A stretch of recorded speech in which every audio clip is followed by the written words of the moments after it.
audio anche per gli spettatori da casa.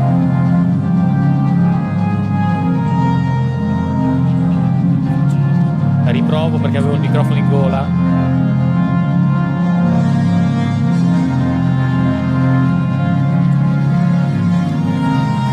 Fatemi sapere ragazzi come sentite, se l'audio si sente decentemente. Non so quanto commenti avrete da parte mia, però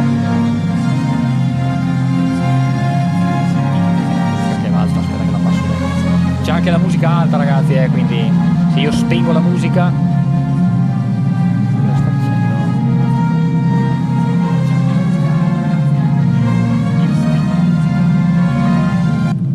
Io adesso ho spento la musica e c'è solo la mia voce che comunque non sentirete, quindi direi che così potrebbe andare. Martin merda.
A brevissimo appaio a farvi un saluto anche da casa.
Mi sentite ragazzi? Siamo entrati in loop. Mi sentite? Che ora va? Non è convention, cambia scena. Chissà che non tiro un porco. Convention? No, metti Osmo, esatto. Ecco, l'Osmo va o è fissa? È fissa. Orco dighe ragazzi, chissà che non tiro un porco. Lascia perdere la modalità studio prima che tiro un porco. Andate in mona tutti, arrivo ragazzi, un attimo solo. Attiva. Oh, eccomi, ci sono anch'io. Non so se mi vedete bene, mi vedete male, mi sentite bene, mi sentite male, non ho idea. Sono qua a farvi un saluto rapidissimo perché oggi siamo stati tutti in ritardo, come è tipico della Cloud Imperium, quindi siamo qua anche noi, ultimi 10 minuti, quarto d'ora, abbiamo finito di cenare, adesso stanno bevendo, si stanno un po' caricando e poi ci guardiamo assieme questo con. Allora, il giveaway attivo di stasera lo trovate linkato in cima alla chat Twitch e nelle informazioni della diretta YouTube. Le 3 navi le sapete, Asgard, Zeus e una Sabre. L'estrazione potrebbe essere stasera o potrebbe arrivare nei prossimi giorni quando ci vediamo. L'occasione è stata conviviale, come mi ero immaginato. A me ovviamente lascia basito, proprio neanche lontanamente basito, sono proprio basito nel senso più puro del termine, perché è una roba improponibile, però tanti ragazzi, tante facce che conoscevo, che ho avuto il piacere di rivedere, tante facce che sono nuove, che vedrete passare, insomma, anche adesso quando arriveranno a dare un occhio alla diretta, e è stato veramente fuori di testa e sicuramente sarà da rifare, vedremo come, in che modalità, però tanta roba, è stato veramente un piacere e c'è qualcuno che parla dietro di me, ma va bene. E allora stasera per la chat, io oggi ho dato anche troppo da queste parti, quindi lascerò i poveretti che mi hanno ascoltato in pace. Scriverò parecchio, magari butterò qualche commento dal microfono qua senza che vado a rompere i coglioni alla chat, e vivremo insomma questo CitizenCon assieme. Speriamo che sia l'occasione buona per trarre insomma un po' di spunti per l'anno prossimo, che appunto deve essere un anno un po' di movimento dopo questo statico e di catenaccio con cui la Cloud Imperium si è ritagliata il 2025. Vi lascio insomma.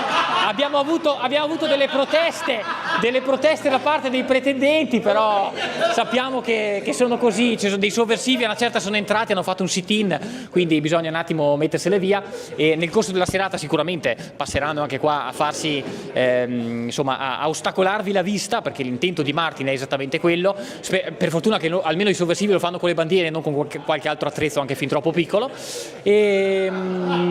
Basta. Io non ho altro da dirvi, vi ringrazio tutti, ovviamente anche chi sono collegati da casa. Se qualcuno passa di qua e vuole tirare un saluto della gente qua, vi fa un saluto così, vi parla anche lui o lei nel microfono. Siamo tanti, siamo una cinquantina circa, quindi è veramente un onore e un privilegio essere qua, sia con voi che siete qua in virtuale, ma anche con la gente che è qua. Quindi adesso li vedrete passare, ci posizioneremo, poi ci guarderemo il con assieme. Noi saremo sempre nell'angolino in basso a destra e io, come detto, sarò in chat. Se volete passare a salutare, ragazzi, passate a salutare. Passate e salutate. Sono Filli, faccio presente al volo che Alicos oggi ha detto a noi: ragazzi, siete tutti quanti qua, in chat non ci sarà nessuno. Ragazzi, solo su Twitch siamo 116 al momento. Raga, dove cazzo saltate fuori, scusate? Poggio. Vengo in video, aspetta che devo fare il giro perché sennò passo attraverso sopra 25 cavi diversi. Ragazzi, eccomi qua! Woo! Andiamo a fare una foto adesso, quindi... Urfilli, ciao Viking! Ciao Gummorf! Ciao ragazzi, siamo stati subito censurati. Censura. Martin merda. Ciao a tutti ragazzi. Ciao Krun. Ciao. Qua c'è un bel dado. Buonasera a tutti ragazzi. Lui è dotato anche del tablet per partecipare anche ai giveaway virtuali. Perché ovviamente non ho vinto un cazzo, quindi... Ciao da Blue Sky. Adesso andiamo a fare la foto, quindi. Con l'Osmo? Vai con l'Osmo. Dov'è Lele? Lele! Aspetta che vi faccio vedere. Oppala. I Giant Leap, i nostri più grandi alleati, mi hanno regalato questa. Quindi adesso posso curarvi dal vivo. Sapete che non lo faccio neanche in virtuale, quindi questa rimarrà sullo scaffale. Hai buttato? Hai buttato? No, non l'hai buttato. Prova un nome, se mi sentite dite ciao.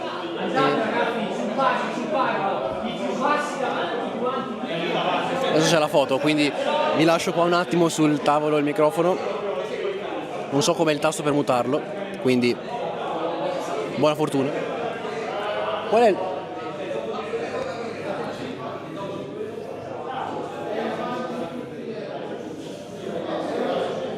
Allora, me l'avrei assunto nel mentre. Ovviamente quel culone di Raven ha vinto la Perseus. Dopodiché abbiamo Von Xeron che ha vinto la Gladius. Sì.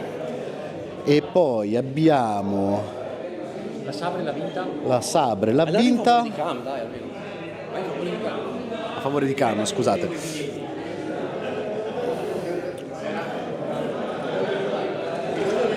Allora, la Un attimo che ci stiamo aggiornando. La Sabre Svars, Svars e la Sabre, scusate. Fune, che è di Giant Leap. Ok, l'attacco mentre Fune che è dei Giant Leap. E la 600 User CBX che è un ragazzo che gioca con noi da un bel po', ma ultimamente non si faceva vedere. House, tu ovviamente ignobile che tu sia qua, anziché essere qua veramente. Ah, attenzione, vi volevo presentare un elemento importante che ha cambiato non so quanti numero di bicchieri quest'oggi. Aspetta, non lo facciamo vedere, abbassiamolo. Cazzo, è in ritardo. Tanto sarà il decimo, quindi. Lele la lepre, signore. Ciao ragazzi, è stato un piacere. Non vi conosco, ma Allora, al momento ci abbiamo House, Julisar, Cyber Nomad, Dark Eagle. Andiamo a fare la foto, ragazzi. Abbiate pazienza un secondo. A far la foto. Adesso arriviamo, un attimo solo.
Sa. Allora, grande richiesta, io non mi ricordo chi l'ha chiesto. Ok. Sono Gigi Mistecca. Buongiorno a tutti. Ah, guarda House. Ciao House.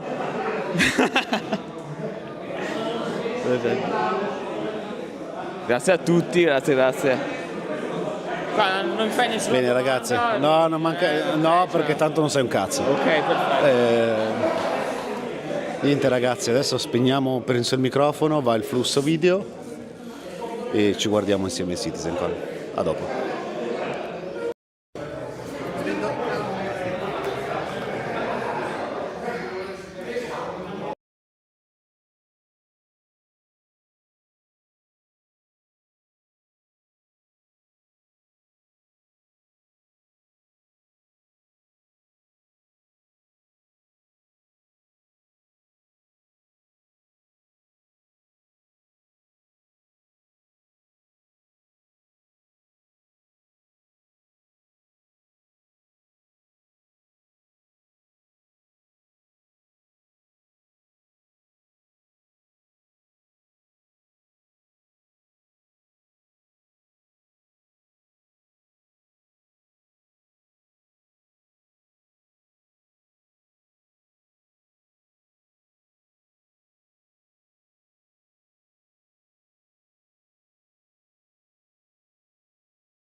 This year has marked a turning point in Star Citizen's history. We have finally moved past the question of whether we can build an architecture to deliver a universe with incredible detail at massive scale, seamlessly and where thousands of people can all play together. Server meshing has been working pretty much flawlessly at scale for the past 9 months. It has brought a more populated and active verse with up to 700 players online and in the same space at once. It's greatly increased server performance and delivered a much more responsive player experience. I couldn't be prouder of the team. They delivered something no other online game does presently. There may be other games out there that claim large player counts, or even the ability to mesh, but none do it at our detail, scale, and seamlessness. Of course, there will be continued improvements to server meshing and to Star Engine, but having moved past this last big technological hurdle has allowed us to finally focus on quality of life and stability improvements, something that has long been overdue. We're about to deliver our 9th patch in 10 months, with content that has brought Star Citizen storytelling into new and exciting directions. We pushed more than 24 features and more than 2,000 bug fixes. And while there is still a long way to go, the game has gotten more stable, performant, and fun as a result. We see this in player metrics. More of you play every day. The daily average users is up 45% from last year, and your play time is up 15%. So more people venture out into the verse and stay there longer than ever before. And through all that, we've told the dual stories of the frontier fighters' assault on Pyro and the moral compromises being made to combat the regen crisis. Now, as those stories come to a rest for the time being, it's time to look forward to the next chapter of Star Citizen, where the instability in Pyro and the callous actions of some pave the way to new adventures, new locations, and new threats. Last year, we announced our next star system would be Nyx, home to the People's Alliance of Levski and bordering the Vandal threat. Today, we're proud to share that your adventures in Nyx begin not next year, but next month, when Star Citizen's third system comes online in Alpha 4.4. 2 new systems in 1 year. That's only possible because of the tireless work of our development teams, server meshing accelerating what's possible, the support teams behind the scenes, and most importantly, all of you. Now, I do miss that we're not all together under one roof this year, but in many ways, we're more connected than ever. Across the globe, many of you are gathering at watch parties, 9 of them with our developers in attendance, and countless others springing up in communities everywhere, and all happening simultaneously today. So even if we're separated by oceans and continents, we're bound together by the same passion for space, for discovery, and for this incredible universe we're building together. Whether you're at home or alongside your crew at a watch party, grab a drink, sit back, and let us take you inside our up-and-coming plans for the next year of Star Citizen.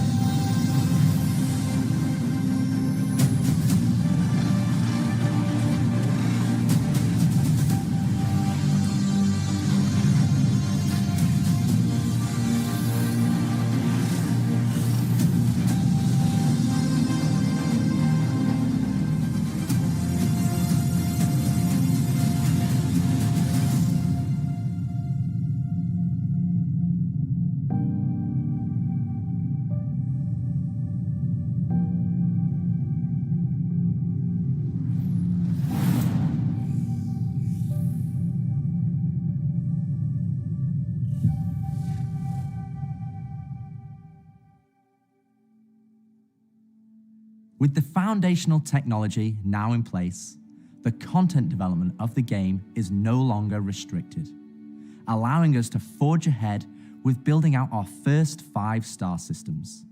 Nyx will see the much-loved Levski landing zone added back to the verse, while also bringing you one of its most iconic landmarks, the Glacium Belt. Here, you'll experience a new combined arms operation that will introduce new factions and new adventures for you to discover. With this edition of our 3rd star system, we're also going to do something that's at the heart of the entire Star Citizen experience, and that is to build it right in front of you. As we have done this year, with the addition of several major locations, such as the Hathor facility or the Lazarus complex, we will continue to unveil new Nyx content throughout the year. It's a slightly different approach to how we deliver Pyro, but we feel this gets the content into your hands sooner and shows our intent as we continue our march towards 1.0. I'm so incredibly proud of the work our teams have done and are continuing to do, and we're excited to have you on this next step of our journey. And as with any journey in Star Citizen, that begins with a little story.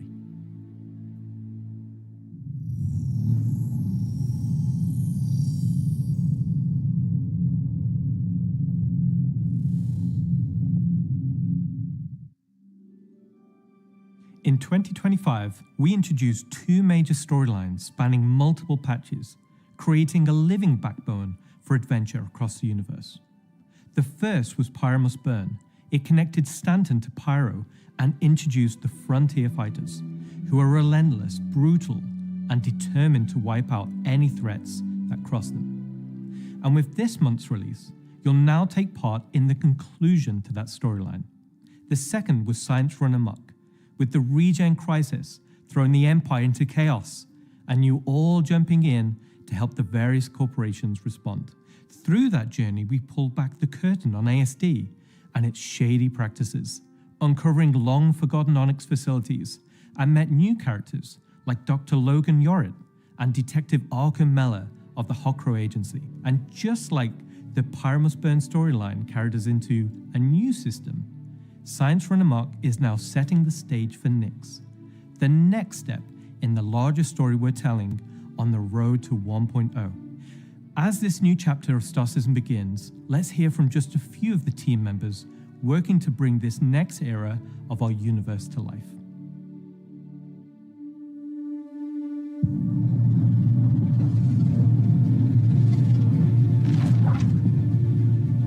When the Nyx system was first discovered, the United Empire of Earth, the UAE, came out and did scans and kind of found out that the system wasn't really worth settling. The planets were too hard to terraform, the resources were too tough to get, so they opened it up. And one company saw opportunity where the UAE didn't, QV Planet Services. And so they expanded into the system and tried to mine as much as they could, making a very slim margin by the sheer quantity of resources they were pulling out. The system itself sort of ran its course from sort of a large corporate interest perspective, and then was mostly left abandoned. Now this ended up being the ideal situation for the People's Alliance, who were a group of revolutionaries who were trying to overthrow the dictatorship of the Messer regime that was going on in the empire at the time. So they went to the Nyx system and established what became known as Levski. They wanted to make it everything that the UEE wasn't at this time.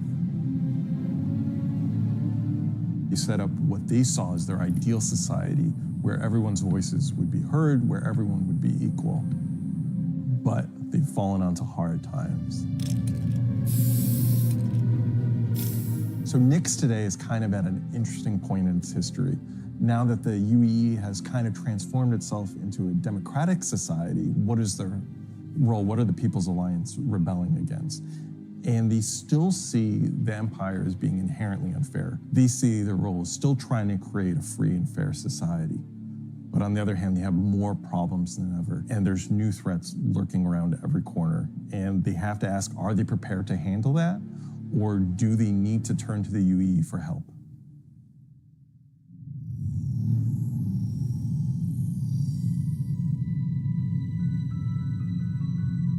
Making a star system is you approach it from kind of two angles in a weird way. What is this system bringing to the gallery? How does this new system plug into it, and what does it bring to the table from a sort of a flavor experience? We want to make sure that whatever it's bringing to the company is unique and has some flair to it. So the Nyx system is a remote system where people want to go and live free outside of the pressure and influence of the UEE. It's a remote and rugged system with a lot of hostility coming from the ever-present threat of Vandal. It's kind of like a frontier-esque thing. It's not lawless like Pyro, it's just kind of out there. Pyro's more like a Mad Max wasteland, and Nyx is more like Silverado or like Deadwood, right? It's kind of like a smaller scope. The emptiness and the loneliness is the defining factor. You're still going to find gangs, you're still going to find hostile presences, but it's where people go if they want to live off the grid. The People's Alliance is the main peacekeeping force in Nyx. They were unhappy with the direction that the Empire was going under the Messers. They got out. They said, we're just going to start from scratch, build our own society, but build it the way that we think it needs to be built. They're not perfect. They're just people, but they're doing their best. They want to help keep Nyx safe and make it prosper. They are trying to do the best that they can, but are faced with the realities of dealing with people, which is tricky. The Pyro star is quite a warm star. Stanton star is quite neutral. And the Nyx is a little bit cooler.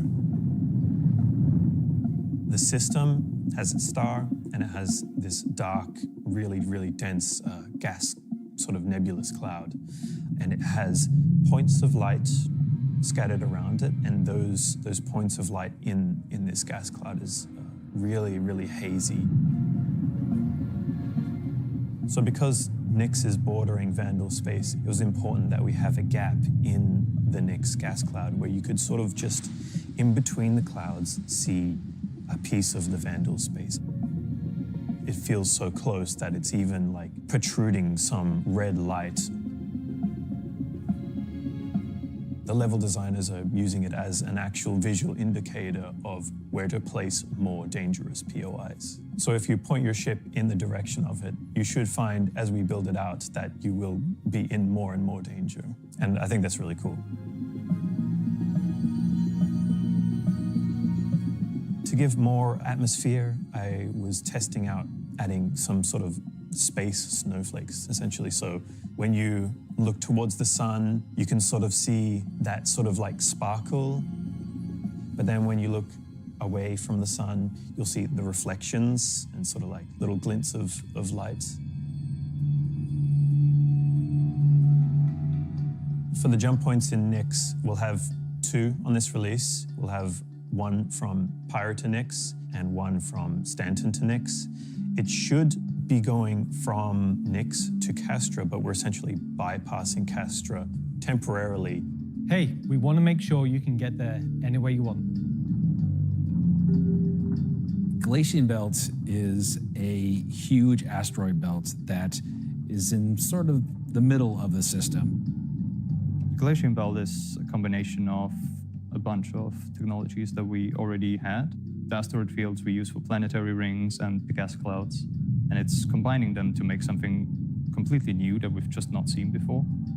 It's full of resources that are still left unharvested because it's kind of a tricky spot for mining. It's not the easiest place to go, but that means that there's still a lot of opportunity for independent miners to go out there.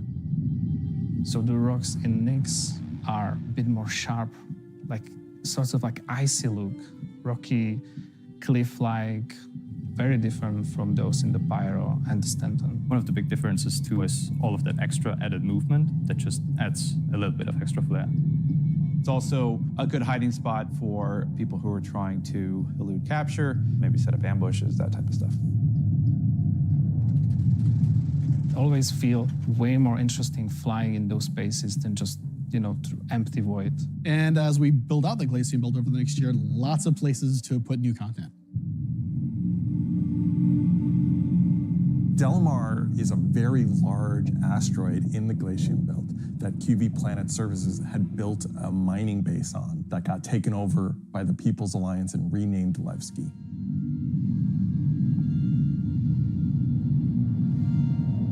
Levski is our first and biggest social outpost for Nyx. It's kind of like the place where you stop before you do your panning. So it's kind of a San Francisco before you go out to the gold rush. It's going to be the central hub for trade and hauling and all of the commerce within Nyx and also from Nyx to other systems. But it does have a seedy underlayer to it. Over the years, you're sort of improving the generation method of those asteroids to culminate towards this specific point to make large, explorable location. When you fly towards the Levski, you see this huge gas ring around it, scattered small, mid-sized pieces of the asteroids. Well, Levski is immediately apparently unique by the fact that it's a facility clamped onto the side of an asteroid. The breathtaking views of looking into the belt instantly gives it a unique charm and flavor. As you approach, you'll initially see a very dramatic borehole that goes all the way through the asteroid. You will also see, growing out from there and alongside Levski, there will be landing pads along what I'd call the spine. Lots of industrial pipes and transport systems to bring out the refined mining materials when it was a mining station. Before, we were using an actual planet, so we had all of the space available to place all of these structures. But now it kind of meant that we had to create an asteroid which has the appropriate size to.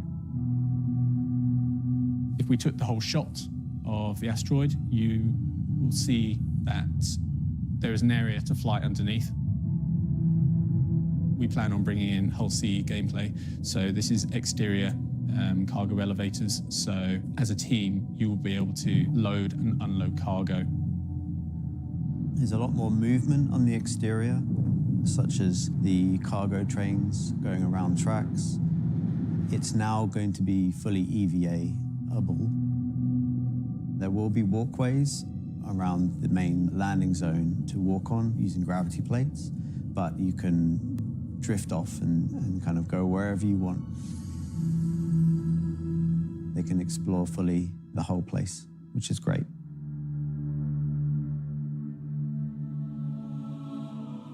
Unlike the majority of anarchists living in Pyro, there are people here in Nyx that care. It's not a downtrodden or derelict, dilapidated location. It has a sense of order. But only where the People's Alliance has people living. We've had Levski before, and we've updated it quite substantially to be more in line with the newer features that have been put in since, but also visually, and there's been a lot of quality of life fixes that we've wanted to add and bring up to like a good standard for a landing zone. Gracing the main lobby of Levski is a large statue of Anthony Tanaka, who was a child worker. And was being worked to death, all of them were. And Anthony Tanaka just had a break and just said no, and stood up against the foremen, the supervisors, the managers, the guards, and was killed for it. And so he became a sort of a figurehead. And kind of was one of the linchpin moments in seeing the fall of the Messer regime.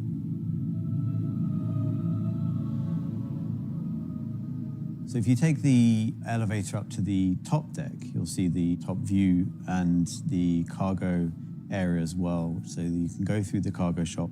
You've got your normal kind of cargo needs. You'll have ability to trade and buy your tractor beam and other gear that you need. So if you were to die in the Nyx system, then one of the places you might come out from is the hospital in Levski, which is called the Mercy Hospital. So Mercy Hospital is just basically, it's a local med station for all the residents of Levski, anybody traveling through the system. Again, they're trying to provide as good medical help for people as they can. When you arrive at the HAB's location, you'll be presented with a lobby, elevator bank, and then you will take that transit to the HAB room. So within that room will be pods. And that's where the original miners would have lived. They're not the nicest, and they're a bit messy, but they're a home for people in Levski. If you head down to the lower view deck, you'll go through into the Grand Barter, which is your main social and commercial area of Levski. This is where you will see market sellers selling their wares. There will be stalls, there will be kind of more embedded shops. And that includes things like Corderies, which is your armor shop, and also conscientious objects, which is for weapons. There's also one of my favorite places, Cafe Musée, which is where you can go down into some of the more rocky depths and grab yourself a drink, and you never know who you meet down there. If you explore a bit more around the Grand Barter, there's other routes around and little side passages. There's another shop that's away from that area called Teachers. Teach's Ship Shop is basically where you would go if you were looking to pick up a used ship, buy some ship parts, fix up your old ship, find some new stuff, sell some scrap. We've closed up Dumpers Depot for Levski, and everything that used to be sold there will now be sold at Teachers. Another new area, as well as the cargo shop that we've added, is the refinery deck for Levski. That's where you can take your processed goods, not just from Levski, but from the rest of the Nyx system, and refine and sell those goods there. As a lot of the content in the next coming releases for Nyx is going to be mining related. So it's super important that Levski is a really nice hub for mining type of gameplay. So we're really happy to bring Levski back into the game. It's been gone for quite a few years now. I think it really provided a unique environment of it's run down, but the people who live there love it and are working their hardest to make it a great place to live.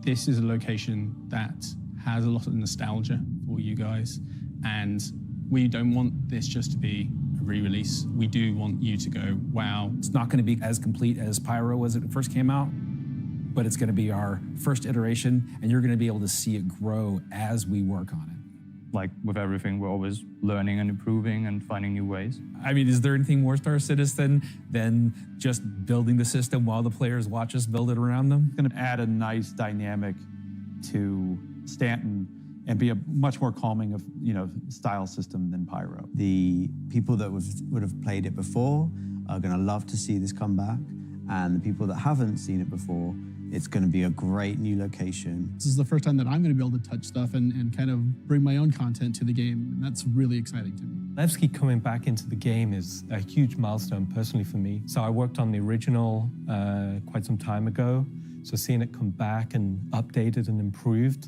and better is fantastic.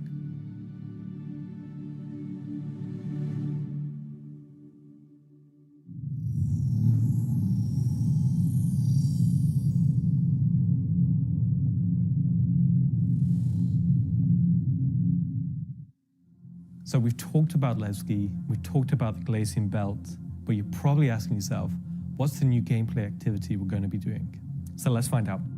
Welcome to Nyx is your first experience in a new space station in a new solar system. It's a mystery to be solved. There's things for the player to explore and look into. There's going to be some twists and turns, of course, some combat, and if you're lucky enough to survive, maybe some good rewards. This is basically a continuation of kind of our ASD storyline. So in the closing out what we had called our Science Run Amok storyline, we had revealed that ASD had been procuring sort of very black market illegal stuff in order to conduct their experiments.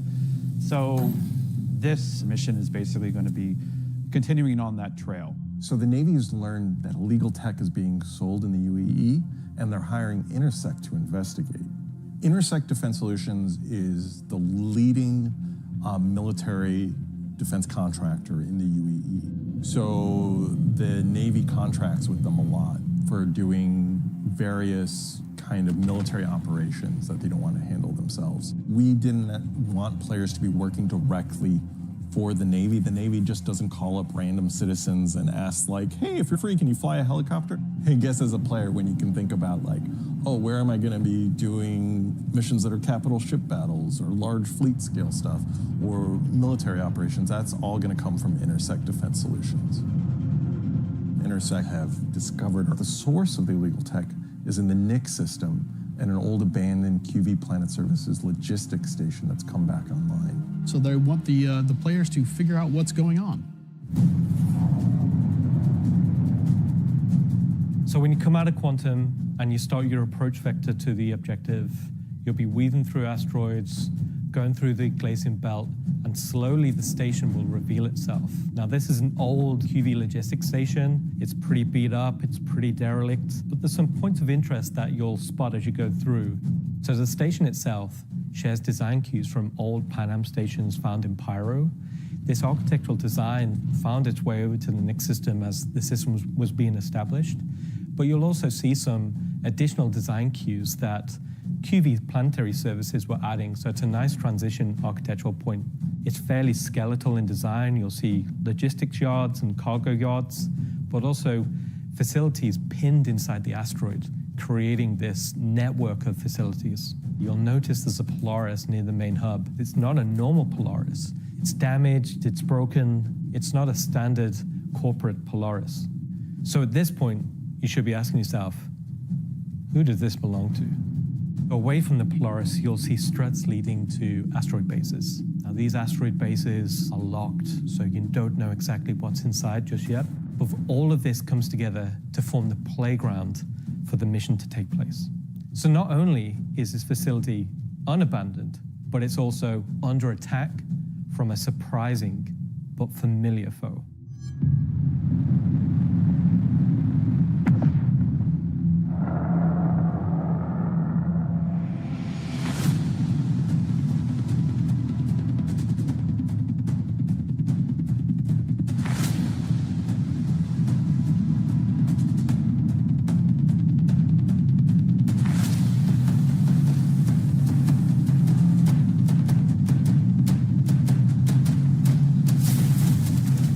first time in the PU, the Vandal.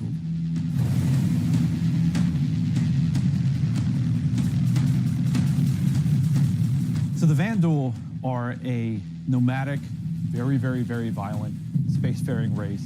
They've been striking out against outposts and such in the Nyx system. They don't really know what they want, don't know why they're doing it, but it seems like whoever's running the station is really pissed them off.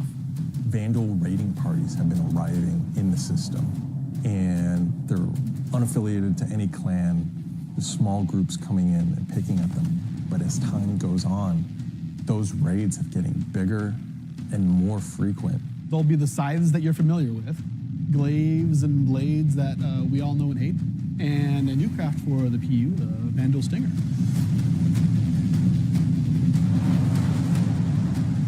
You will be contacted by some civilians on arrival asking you for help. So at this point, you have a choice. You can either bug out, mission over, or join the fight. This will be the first time since the PU launched that you'll be able to fight against Vandal aggressor ships. This fight will be intense. The player should be able to deal with them, but they will have to be prepared and they'll have to come back in to fight off this initial wave, and that won't be the end of it. After you fight off the Vandal ships, the mysterious inhabitants of the station invite you to come on board. Which Insect sort of will encourage you to do because it'll help further their investigation against what's happening here, why these QB stations have come back online. You dock your ship, you board the station, and it turns out the inhabitants here have a real surprise for you. The player will be immediately ambushed. These guys are not your friends. Of course, it's not going to be easy because the people that are inhabiting the station are going to fight you every step of the way. The fight will be challenging, but this definitely will be the warm-up phase of this mission. This will be the players getting a sense of what exactly is going on here, who these new people are. They'll be in unfamiliar armor. They'll be wielding unfamiliar weapons. And we want you to get a sense that you are in a new place, in a new territory, fighting a new faction. So after you survive this initial ambush, you get back in touch with Intersect, and obviously the question is, who are these people? Why are they attacking? Why are the Vandal attacking them? At this point, there's more going on here than anyone thought. The directive from Intersect is to explore the station and collect as much information as you possibly can. Along the way, you're going to get to explore some new areas. It's not just the space station. There's the disabled capital ship. There's asteroid bases nearby with obvious installations there, other forces that the Vandal have been attacking. There's a debris field. Explore the locations in any order you want and try to find out who these people are and why the Vandal are after them. You'll find new clues. You'll find ways to solve the puzzle of what's going on at the space station and find out what kind of loot they have for you now that you beat them. And of course, this is a legally open station, so anything you find is yours to keep and sell, maybe even give to Wicklow. This isn't just a one-time event, this is a permanent sort of mission that we're going to be adding to the game. You can go back and repeat this mission and find ways to do it even better, even faster. There'll be a different story and different flavor. Obviously, we can't have the same thing happen every time. There'll be other missions that Intersect will offer to you based on the evidence that you found. Now you know the real story, and you can start digging and giving more information to Intersect along the way.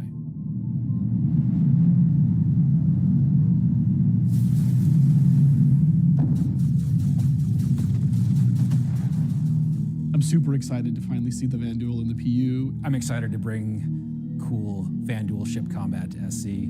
Players in the PU will now get to face down these awesome ships and get a taste of like we already have it in Arena Commander where you get to fight the Vandal swarm, and being able to do that in the PU is going to be, I think, a heck of a lot of fun.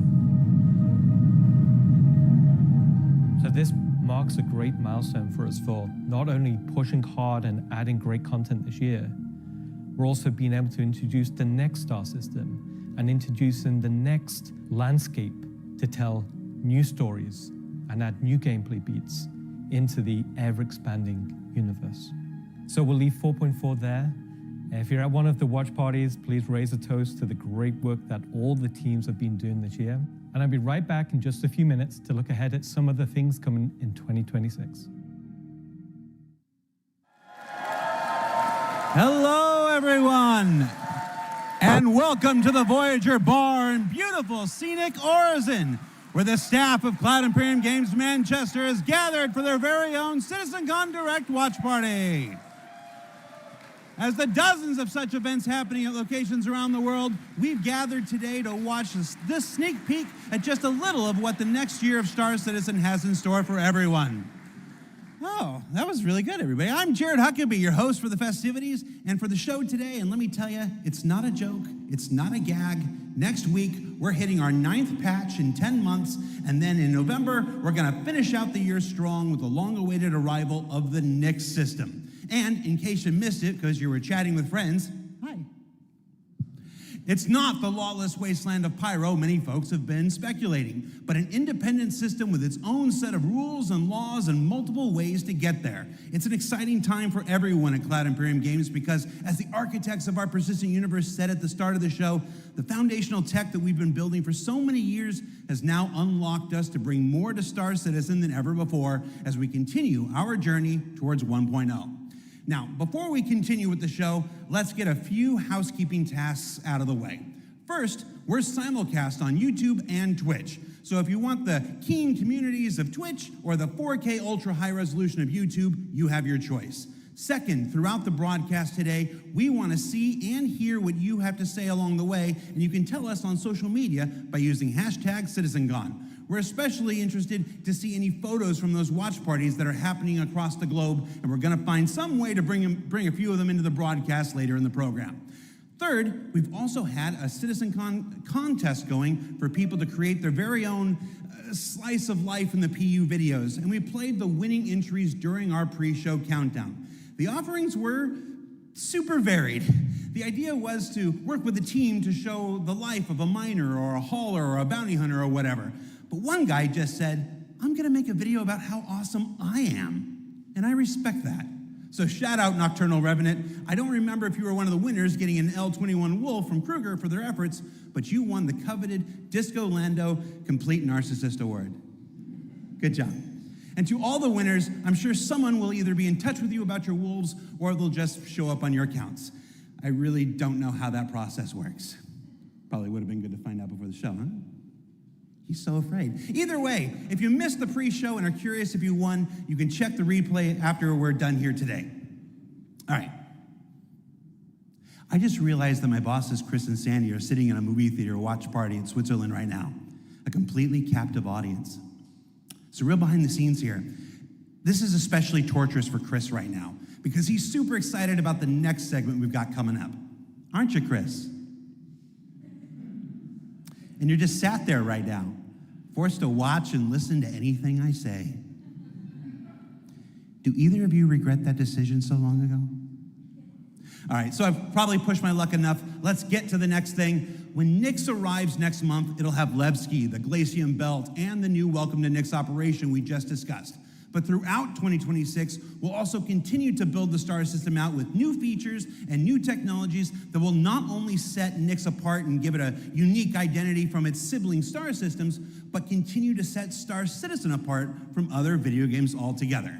Now, at this point, if you're running one of the watch parties, you're gonna wanna crank your speakers up for some brand new music from the maestro Pedro himself, and let's take a look at some of what the next year has to offer for the Nix system.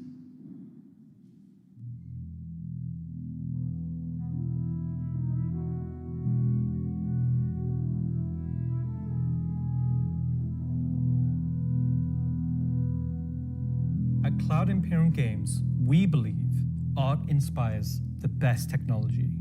And through the development of that technology, it pushes us to create even better art. When Genesis comes to the persistent universe starting next year, it will change how you experience every world. And not just in the building of the new planets for the Nix system. We will also go back through Stanton and Pyro and reimagine them through the lens of our technology. Previously, and more traditionally, we'd create slices of biomes, like deserts or forests. This approach moved us forwards and got us this far, but solving the scale was always tricky. And for Star Citizen, we like to do scale on another level. Issues like seeing tiling from our height maps from high altitude, or the unpredictable blending when two biomes connected, were common. But ultimately, things just never felt right. Our worlds were gorgeous, but to us, they still sometimes felt like interpretations. Now, this was a super hard problem, which we needed to solve at the scale for Star Citizen requires.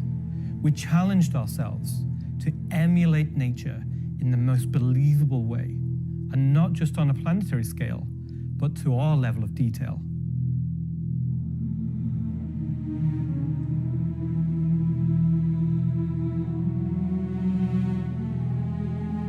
With Genesis, we've made a complete paradigm shift to how we do things. Biomes are now created based on the physical data sets, with the assets being spawned whenever and wherever the correct criteria is found.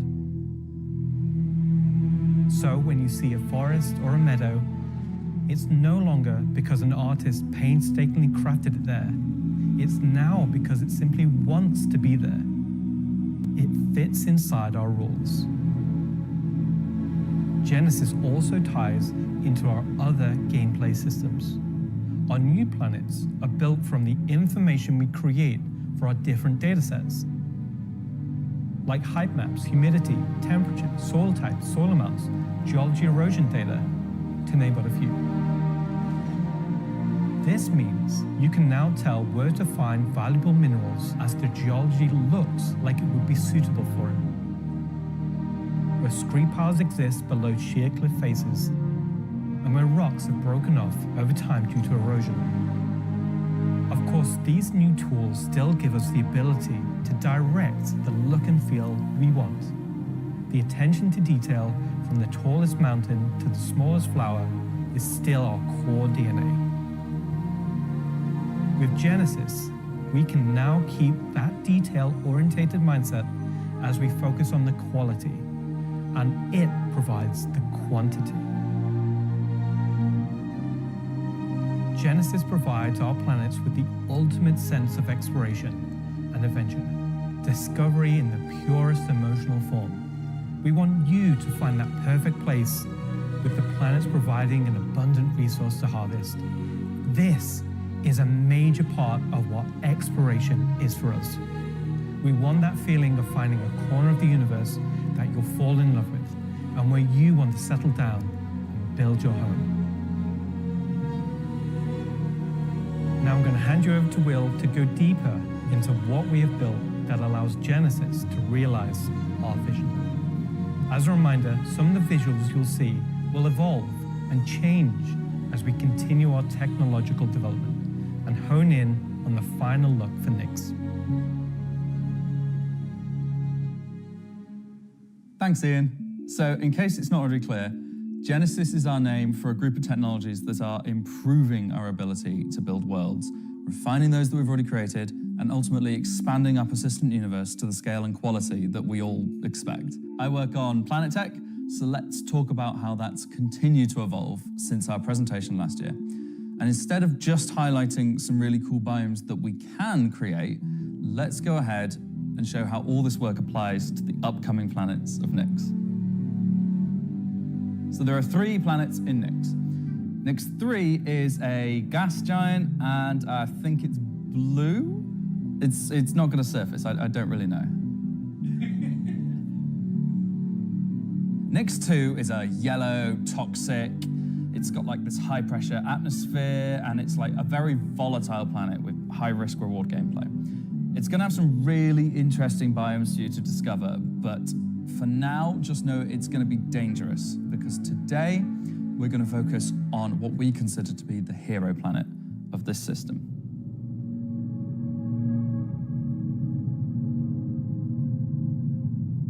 Nyx 1 has got a rugged, remote beauty.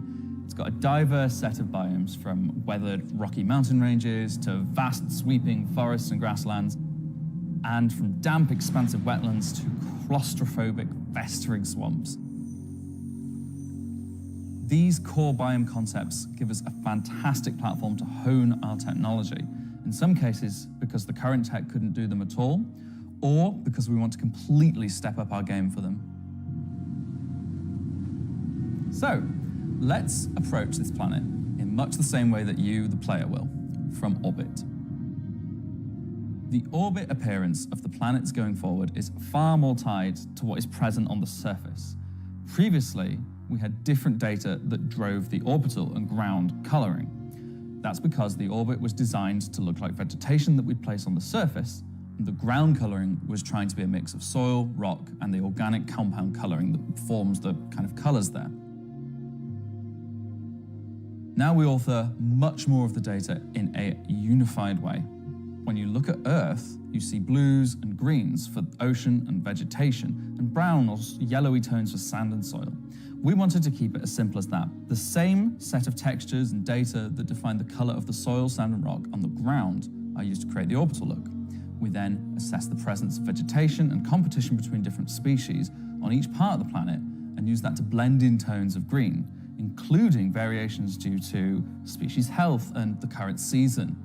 This creates a far more complete image and allows you to identify features, geologies, and potential points of interest all the way from space.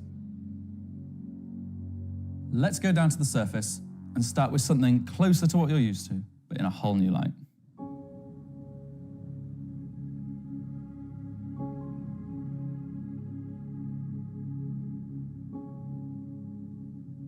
When we approached the surface of the planet, we wanted to start by focusing on just the soil and rock. One of the things that was missing from our terrain previously was simply feature complexity. Looking at our contemporaries, we lacked detail at the ground scale. To combat this, we've added a new layer of data. That layer is called the medium tiles. These are intelligently placed on top of the existing 4-kilometer terrain tiles based on slope, soil type, and other erosion data.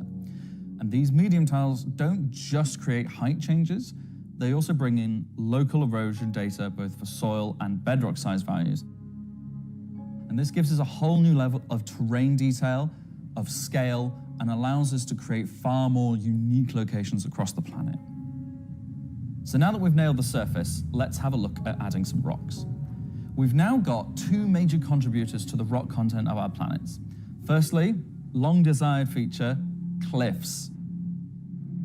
We are adding large scale, very detailed to all our cliffs based on the geology at a given location. This adds an exciting new dimension to steep slopes that we simply couldn't get before. The second is a big one for you ground vehicle enthusiasts. Rocks are now found not scattered everywhere, like spilt popcorn at the cinema, but only in places you'd expect to find them, thanks to a brand new rock scattering algorithm that isn't annoying as hell. Using physical data generated for each large and medium tile, now rock distribution makes sense and has a physical basis. So if you're still crashing into them after this comes out, that's on you. The rock assets themselves have had a glow up too. We now create rock sets related to a particular geology that look like they originated from the same source. And this ties into how we'll be distributing minables in much more interesting ways too.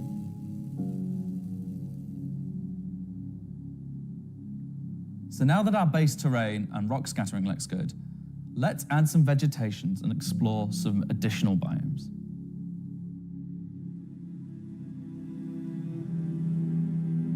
Next one's forests and grasslands are full of trees, various grass species, rock formations, and they're found in all sorts of elevations like mountain valleys, open plains, and dense meadows. And when we start to add a bit of fresh water, they begin transitioning into more wetland-type biomes. And while forests are super cool, let's focus on the grasslands and wetlands today. So, how are we making these look so great? Obviously, we've had grass before, but never meadows of it, because until now, we haven't been able to spawn grass in large enough quantities or effectively represented at distance. So we're stepping up our game in terms of spawning, shaping, and shading grass. With Genesis, we now leverage GPU spawning to create vast quantities of assets across all biomes, whether it be dense meadows or more complex collections of ground cover like you can see in these wetlands. We are also able to fit our grass tiles to the ground by conforming them to the unique terrain underneath. Now we can finally cover complex terrain shapes with grass and ground cover assets, and as a result they are now gravity aligned, meaning each blade is oriented as you'd expect and not sticking out like before.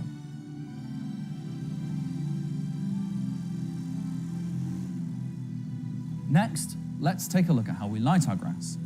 Now, as in real life, the shading of a grass blade, or indeed a whole field of grass, is lit very differently to like a flat surface.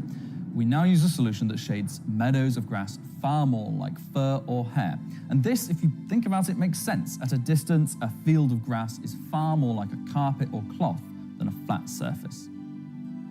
This improves how our grass looks from a near perspective, as well as bringing us nicely into how we're solving the distant representation of grass. So let's talk about the distance problem. One of our biggest achievements with Genesis is allowing us to build beautiful biomes out of flora and geology assets like a building set. Can I say Lego? No. Too late. But in the past, this broke down very quickly when objects simply disappeared when viewing the same biome from 10, 20, 100 kilometers away. Because we don't hide planetary transitions and allow you to view complex regions from very large distances, there are almost infinite perspectives from which you can see a location in Star Citizen. So, how can we afford to evaluate complex spawning logic at runtime for the entire swathes of the planet? Enter the virtual terrain. Virtual terrain, or VT for short, is how we now cache and represent our terrain at varying scales. This has been the enabler for all of the lovely advances in terrain complexity and asset spawning we've shown so far. And it's also how we now evaluate and represent vegetation from a distance. When creating the VT for each part of the terrain, we assess if vegetation has covered the ground, and if so, what shading should be applied. For all of our biomes, we're now able to use the same shading model for the distant representation as the close-up asset, whether that's our lovely rolling hills, some more dramatic rockscapes, those muggy wetlands, or even our festering swamps. So yeah, we didn't forget about the swamps, and they're coming to Nyx 1 as well. Built using the lessons learned and all the technologies we've developed, these swamps now spring into existence from the planetary data. This biome combines all of the elements from the other biomes we've shown you today, from water interaction, denser spawning, unique ground coverage, and I think it creates something really unique.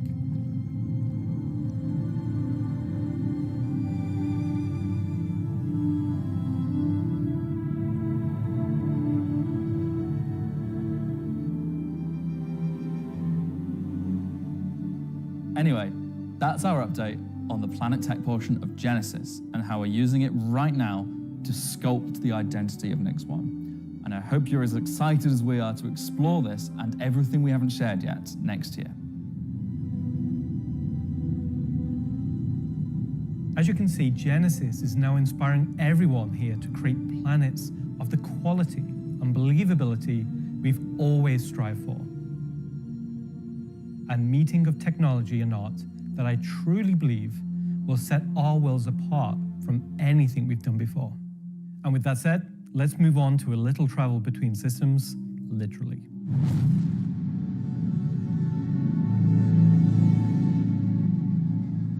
Up until now, our mission system has been specific to the star system you're in, meaning a Stanton mission has to take place in the Stanton system, and a Pyro mission has to take place there. We've never been able to link these together, but with the introduction of our third star system, it's time for this to change. And that begins with the introduction of interstellar cargo. What are you talking about today?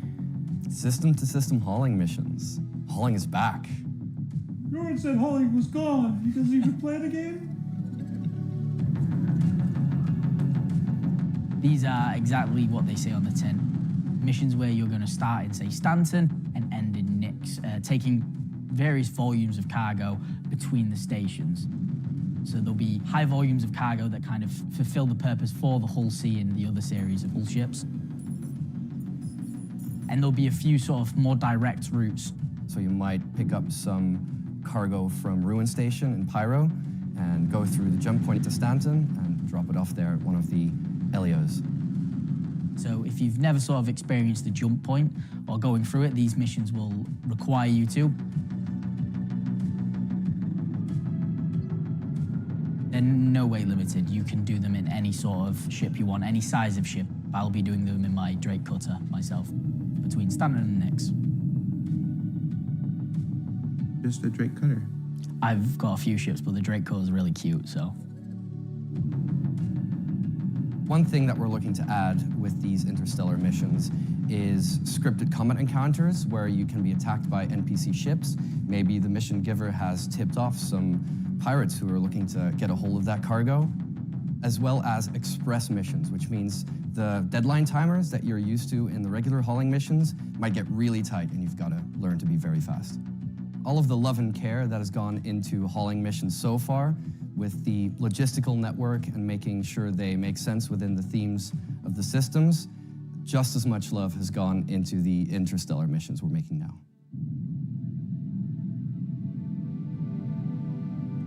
At the start of the show, we said we was going to build out the Nyx system right in front of you after 4.4 launches next month, and why we want to keep as much of what we're doing behind closed doors so you can discover it for yourself, in-game and on your own. We still are excited to share with you a brief look at one of our up-and-coming locations we're calling Rockcracker.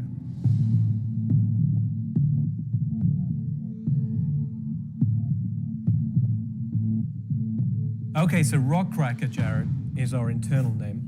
Rockcracker is where you have to crack a rock. It's a big rock. You want more? So way out into the Keegar Belt, you'll find these old QV breaker stations.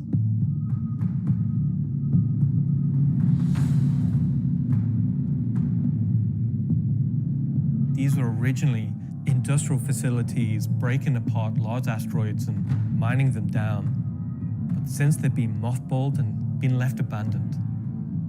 So you're going to have to find your way inside and thinking about how do we bring this facility back to life. It's not just about flipping a switch. As you bring these stations back to life, you'll be lighting the beacon and calling attention to these long forgotten places. One of the main features is the laser head, which will require certain things to get working. It's up to you and your friends to find how to get in. There'll be a variety of options. Whether you're discovering the bowels of the station and mining your way through long-forgotten tunnels, or you're going through the main laser entrance. Now, as you're traversing through the facility, you'll find the old engine room. Now, there may be ways to bring the facility back to life, kickstart the engines, and bring power to different parts of the facility. Maybe eventually bringing the laser back online and cracking some rocks.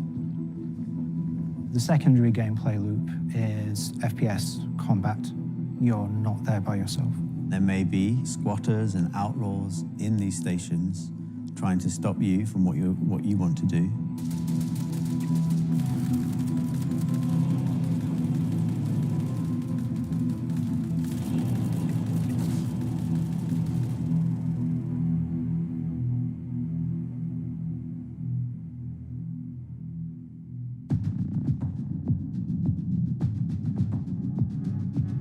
So you've found these old facilities, you've brought them back to life. You've systematically brought power to various functions of the facility. You've activated the laser. You've fired the laser.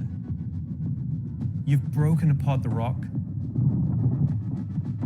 And then you'll be able to fly your ship inside and see what's there. So you fly a ship into an asteroid? Yeah. You just get into your ship and fly in and start searching around and trying to find the pieces that you want to mine.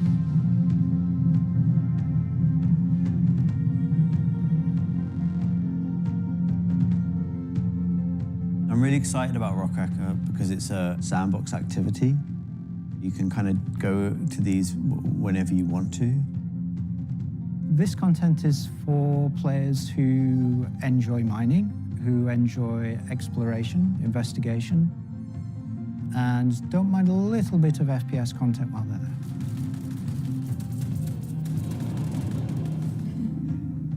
there. It will be very new experience compared to any other asteroids, because this one, kind of like Alan and mine, will crack open and show its secret. And one presumes you can make a decent amount of scratch. Asteroid that's big enough you fly your spaceship into it. It wouldn't be worth doing if you couldn't make a good amount of coin. Yeah. Making promises for the econ team. Yeah. They've got to balance it. It's for people who want a lot of minerals. When crafting comes in, when all the other mechanics and features that we want in the game for 1.0 come in, it will be a place where like an organization or a group of like 5-6 people could come and just get a monumental amount of minerals. So that's a look at some of what's coming over the next 12 months. In addition to what we've shown, there'll be new mission packs tailored to the People's Alliance and their struggles. There'll be events that invest you into the evolving storyline of all 3 systems we'll have in the game. And of course, when we begin populating these with new planets, there'll be a whole host of ground-based POIs, settlements, and structures inhabited by those trying to make their way in the verse. And all of this in service of building star systems that complement the massive corporate yard of Stanton, the lawless ganking of Pyro, and now the new frontier of discovery for the Nyx system. Should I say ganking? You already did.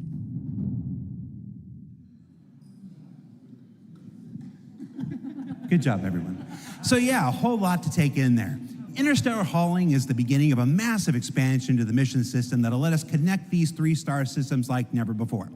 What else we got? Rockracker. Rockracker is just one of the next operations that'll be coming to the Nyx system in the first half of next year, where you're gonna fly into an asteroid and do that thing that miners love more than anything else.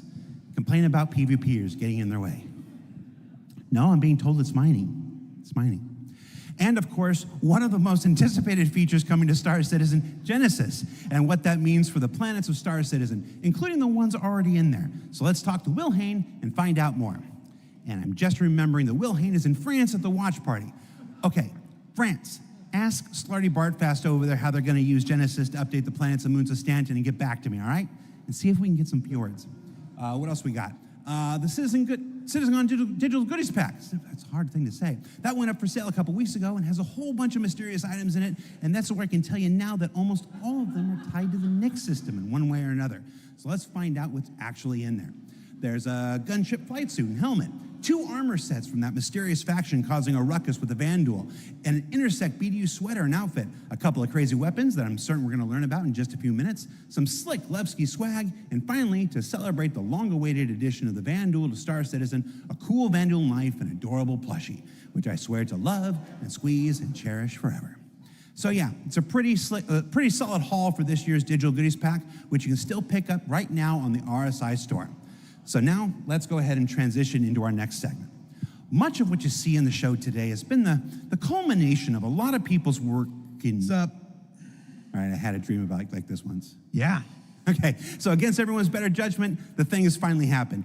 Can I help you? How you think the show's going? Good. We're getting the Nyx star system and the Van Duel are coming. Kind of been a lot of Nyx, right?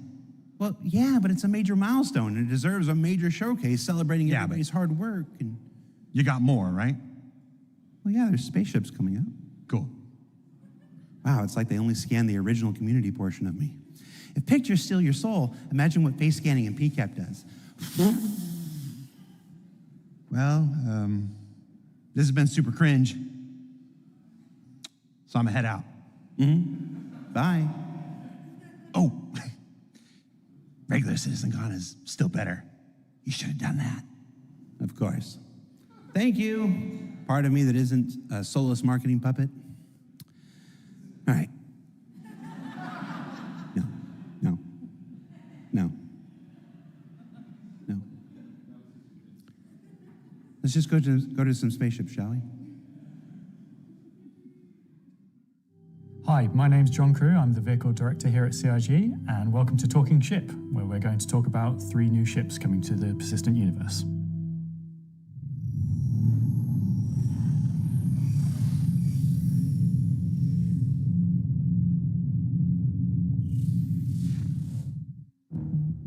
Last year has been pretty hectic in terms of vehicle deliveries. I think we've delivered the most we've ever done in a 12-month period, and we've covered all the way from tiny little snubs all the way up to capital ships. We've kind of filled out a few little gaps. We've introduced some new ships by some old manufacturers. We had the Polaris come out, and obviously people have enjoyed playing with that. We snuck the Idris in without none of you expecting it for a while, and it's been a busy year. It's nice to start revisit some of the older catalogue and some of the bigger ships again. I think my favourite ship from the last year is a tie between the Wolf and the Golem. Favourite ship in the last year? Probably the Wolf. I feel like it's the obvious one. I'm trying to think of something else, but I really like the Wolf. Everyone's mentioning the Wolf. The Wolf's everyone's favourite. The Wolf, obviously, a return of Kruger, a completely new aesthetic to the game. The Wolf was, it was kind of everything we set it out to be, and it revived an old manufacturer we've not seen anything from a while. So, yeah, I'm going to say the Wolf. The Golem, I think, is just an incredibly well-formed ship in such a small package. It really just shows off that Drake aesthetic, giving you the absolute bare minimum needed to perform a role. I honestly do really like the Zeus. I think it came out really well. It's kind of hard to pin down a favourite, to be honest, because we've released, a lot of really cool ships. Next year, we've got some super exciting ships coming up. We're ticking off a few big ones, which is good. We're going to see, again, maybe some ships from some manufacturers that don't have that many in their lineup. There's a few big challenging ones starting, so they're good. A breadth of ships, should we say. The 3 new ships we're going to introduce today all tie in some way to the primary factions fighting over the Nyx system. We'll start with the People's Alliance and Anvil Aerospace. Anvil is a very military-based brand. It's been a brand that's in Star Citizen for a long time, fighting for lots of military contracts and law, often up against Aegis, and to the point it actually beat Aegis in the past. You will be familiar with a lot of their ships' designs, such as the Hornet and Lightning. Earlier this year, we introduced the Anvil Asgard, based on the Valkyrie chassis, which is an extremely popular offering. And this year, we're bringing the concept ship we introduced last year, the Anvil Paladin, to life. The Paladin is a gunship from Anvil Aerospace designed to support ground operations. A gunship is a ship that's designed to stay in a sustained firefight while dealing a lot of damage, also taking damage. We don't have a lot of gunships in the game, the true dedicated gunships. They are quite a tricky archetype to control in game without being too powerful. It's designed with a lot of firepower and high armor and health, but very low maneuverability. It's multi-crew, it's just built purely for battle. It's got lots of armor, lots of guns, big guns. It's got a very similar squat kind of form to the Valkyrie. It kind of reminds me of, I guess, like a pit bull, obviously a very menacing silhouette. It looks quite forward-weighted in its stance. It feels like it's coming towards you even when it's just sat still, and I think that's something that helps with it feeling intimidating. If we swing round, following the ship round clockwise, what you'll then see is the first of the side turrets. If you notice the canopy, you'll see that there's a fairly thick space between where the glass is and the hull exterior. That's because it has deployable armor, which can come out and give you a little bit more cover while you're actually attacking the target head on. It's got these really nice kind of dual-connected wings with the turrets out on the sides, just to try and give as much kind of range for those turrets as we can get. Which is controlled by one of the 2 remote stations underneath the bridge. If we come around to the rear, you'll see a rail. Now that rail mounts the main turret of the ship, which is controlled by the co-pilot. So you've got full 360 coverage underneath, full 360 coverage on top with it, and then the side turrets also have 360 coverage that way around and 180 out sideways. So really you have, between the turrets, pretty much 360 coverage in all directions. One of the unique things about the Paladin is all the turrets are remote and all the crew are located in this one central two-story room. A lot of our other gunships, the crew gets scattered across the ship, but with the Paladin, you're all sat together with a nice, cool experience, so you can really feel like you're playing as a group. You've got the pilot, co-pilot up top, and you've got the gunners underneath, and I think that helps with the intention of what the ship does, because you've got this really nice kind of like gunner viewpoint down, kind of giving this lower coverage. We added a glass floor just to keep the two connected. I think that really helps with the feeling that you're all working together and communicating. That said, if you don't have the ability to fully crew a Paladin, you can still fly it and engage in combat solo. Obviously not as good as if you have a full crew, but you can't always guarantee your friends are going to be online. As a solo ship, it's pretty capable of doing a variety of missions within Star Citizen. So if you want to run this ship solo, you can take on combat missions that, say, other heavy fighters like the Scorpius or other ships such as the Drake Cutlass could do. Coming aboard the Paladin, you enter into this sort of armory, ready room area. You have a variety of suit lockers and weapon racks in this room. Everything's very militaristic, stripped back, simple.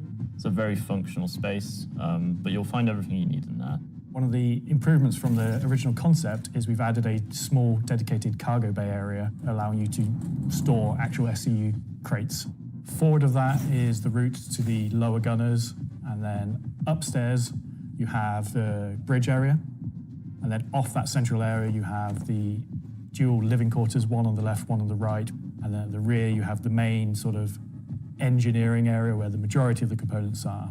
Also within the upper traversal area you also have a little breakout area with seating, food machine, toilets, etc. I think it's a very cool looking ship. I think we did a really nice job of taking what was there in the concept and adding an extra level of detail and trying to kind of push things forward. I think it hits the nail in terms of a really solid military ship. It's really complementary to some of the other ships in the Anvil lineup, so something like the Valkyrie, where you've got this big drop ship. You know, the Paladin's there just to make sure it's safe, make sure no one messes with you, and just basically scare people away.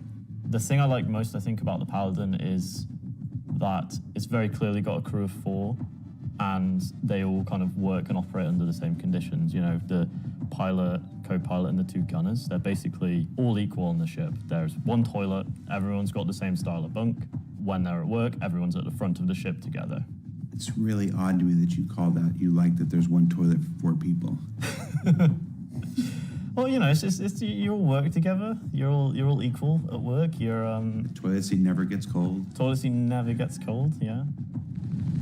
So that's the Anvil Paladin. Whilst originally a military-built craft, it's the perfect ship for folks on the frontier trying to defend against threats. And talking of threats, let's move to our next ship, a replica from Hesperia. Hesperia are a high-end manufacturer. They specialize in recreating exotic and particularly alien spacecraft. Effectively what they're doing is they're remanufacturing them, making them a little bit more suitable for kind of human flight. And the latest offering from Hesperia is the Vandal Stinger. The Vandal are big, scary space aliens. They're like 7-foot-tall, evil war race that sort of take over, steal technology, absorb it, fuse it all together into their own needs. They are the relatively nasty aliens that you sometimes hear about and haven't seen much of yet. They also make really cool spaceships. The Stinger as a Vandal heavy fighter was reserved for their higher tier sort of ace pilots or high-ranking members within their clans. The Stinger is a competitor to something like the FA or, I guess, the Scorpius. It packs a lot of firepower in quite a large frame, so it's a very, very tanky spacecraft. The firepower is almost unrivaled in terms of just both the number and the size of them. So it's there for players who don't want agility. They don't want to be in and out quickly. They want to be there brawling with big guns and taking all the hits. One thing Isperia have done differently with the Stinger is they have done away with the majority of the bespoke weapons. They heard everyone's complaints about the glaive and blade and have stripped off the original Vandal weapons to allow customization for standard human weapons. With the exception of the single size 5 gun. Because it was too well integrated into the hull, even for Isperia to remove. All the additional weapons are generic mounts, so they can be swapped with any of the existing lineup that we have in the game. By doing this, it provides greater flexibility to the end user, and this is something Isperia wanted for the civilian market. For that one bespoke weapon, the size 5 plasma cannon, functionally it is the same as the existing size 5 plasma cannons on the Scythe and Glaive, but it is a sort of Gen 2 model and wraps it in a different aesthetic compared to those models. You'll see they're very much older Vandal styling. This is much newer Vandal styling, but underneath it is the same weapon that people have used for years. Our job as the vehicle art team on the PU was to take the Stinger from the squadron team and prepare it for life in the PU. We took an opportunity to take, this really well-established art style and, add extra details where needed. So the exterior is a real blend of these kind of hard surface, kind of rare alloyed kind of wings, and then underneath this real kind of organic structure that kind of webs all of the ship together. It connects the thrusters in, it connects all the kind of underside of the vehicle and pulls the whole ship together. You can tell it's very different from the Vandal ships that are currently in the PU. If you take, for example, the way the cockpits are constructed. Up at the front, we've got this big kind of bubble dome that gives the cockpit quite a unique shape compared to some of our other ships, and also gives the pilot a unique position within the ship and kind of gives great visibility out the front. Boarding the Stinger is a little unusual compared to other ships, obviously being alien in nature. You're going through a ramp at the rear, and it leads you kind of straight up into the belly of the ship. There's, lots of organic detail, rib cages, kind of strange alien forms. On entry of the cockpit, the seat kind of comes down towards you, and you kind of climb over the back of it a bit like a motorbike. You're basically riding into the cockpit. It feels very much like you're being carried inside the cockpit. Into the traditional prone flying pose that Vandal pilots use. Very happy with the Stinger. I think the team done a really good job of making something that feels different, it feels alien, but it suits our lineup of ships and it suits our universe. I think the guys did a really good job of respecting the direction and vision from the original Stinger and Vandal ships in Squadron. We've tried to take a lot of inspiration from movies and other science fiction material, but I think it sits well within the Star Citizen universe. So we have the Paladin for the People's Alliance. We have the Stinger for people that really like Vandal and want to try and pretend to be them.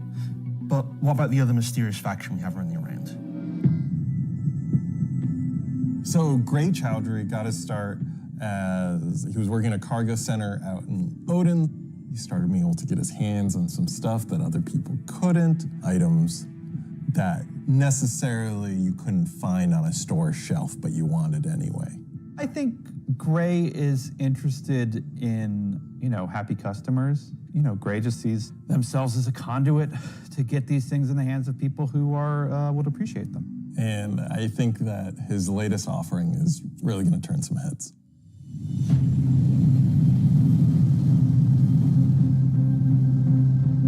So the Shiv, we don't really know what it is, to be fair. It's what happens when someone who is a genius at aeronautics and ship assembly is given free rein to do whatever they want. It's the best of whatever they can find lying around, put together to make something truly unique, wonderful, arguably beautiful, and just released out into the universe to see what happens. At first glance at the exterior of the Shiv, I think most people will probably recognize there is more than a fair proportion of a cutlass visible there, but it's had quite a few changes to it. As you look a little bit closer, you'll start to pick out elements from other ships. You've got, main thrusters that are from the Valkyrie. Even the bits that are obviously a cutlass have had panels welded on, panels removed. The top turret, which is now remote, is just this hodgepodge amalgamation with multiple other ships' turrets. And then the changes continue onto the inside where, again, it sort of feels Cutlass-like, but then you'll find there's bits of Crusader ships just integrated into the wall instead of what was there originally. It has lost its side entrance, some of its cargo capacity, but what it's gained is it's gained visually more powerful thrusters. It's gained a really kind of nice set of belly thrusters. It's upped its firepower. As ever, with the refined work from Gray's Market, you can see that great care was taken to the health and safety to ensure that there's no trip hazards anywhere. There's like loose cables, panels are exposed. If you look carefully, you'll notice there are like tools laying around in the cockpit. It's gained a toilet. Bucket. Yeah, it's one for doing stuff, and then you need a second one to wash your hands. It's not an animal. It has very much taken that ethos of Drake and moved it down a level, which I think is quite an achievement.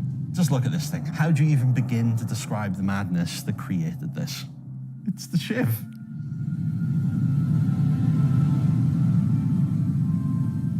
This is something new and different for Star Citizen. Where did it come from? I'm not going to answer that. Just nothing. Just no comment. Gray goes to places and talks to people. I mean, you know, there are just many ways to find these things that, you know, I mean, are they legitimate, you know, manufacturers? No. Are they operating on the right side of the law? Maybe not, but, you know, money's money. Does Gray have a motto, an ethos to live by? It probably comes down to, don't ask where I got it. Don't ask how we got it. Don't worry about it. Just ask if you want it. I think the Shiv is for someone that is looking for something a bit different, a bit away from the norm. They just want something that's unique. It's definitely for people who like a rustic aesthetic. It's a fun ship, but it's also really strong, to be honest, and it's absolutely a statement. I'm happy with the 3 ship offerings. They are obviously very combat heavy. There's something we wouldn't normally release all at once, but honestly, all of them are a different statement and they're all cool. As always, super excited to release these ships into the game and just see how players react and play with them. It's always fun to see the quirks and the shenanigans that people get up to with them. So that's Talking Ship for another year.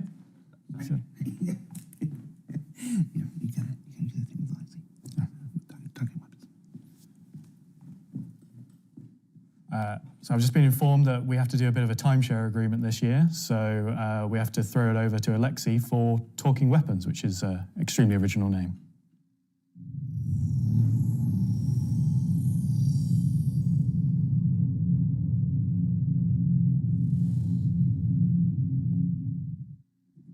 I'm talking about the new edition that came out in October.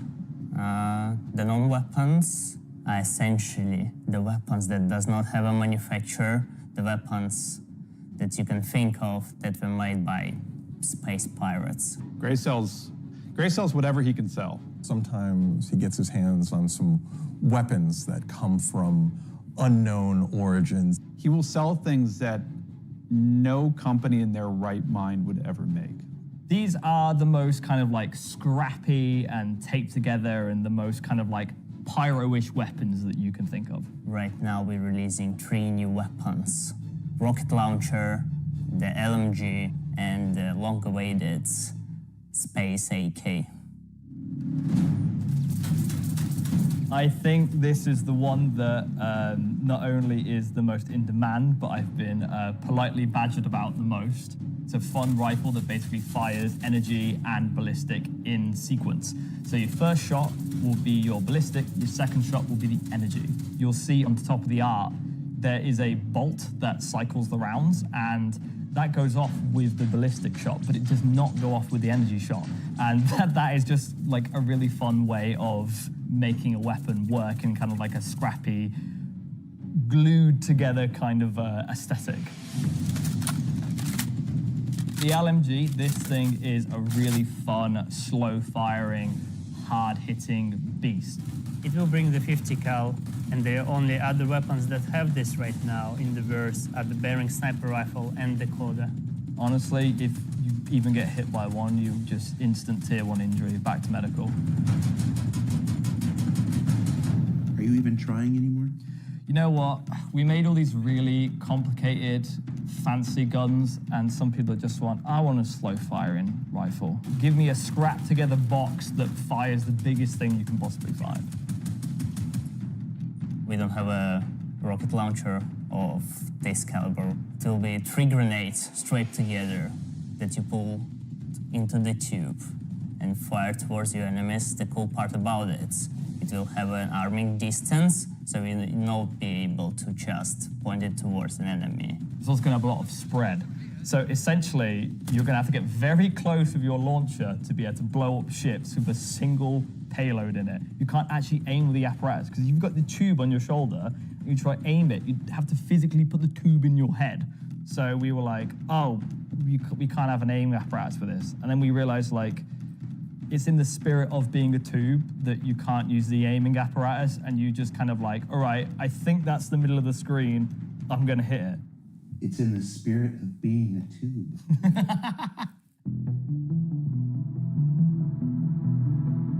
Are we going to talk about binoculars? Binoculars are really cool. We don't have anything like this in the verse, and I think it will be really convenient to use something that's dedicated to look for the things, especially far away, instead of using your sniper scope, for example. Will the binoculars have glint? I'm not aware of this one. Probably not, because binoculars are not something that you need to be aware of. It's really funny because obviously, due to Glintgate, as I beautifully internally call it, basically there was a lot of community feedback basically saying like, oh, I really like spotting people. I really like playing a spotter. And essentially I was like, oh, this community wants to be able to spot people from distances. And what can we make gadget-wise that doesn't require new features? And it was like binoculars. And I prototyped a thing which essentially was just a scope in a hand, and it worked. So we've got some really cool binoculars coming that allow you to spot people from distances. And how much damage do the binoculars do? Depends on how you throw them.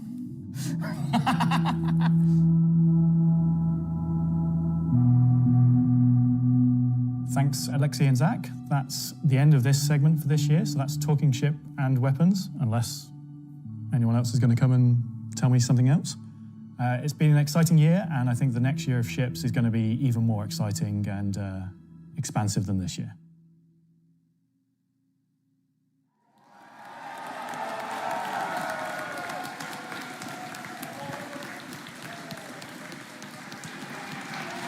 Well.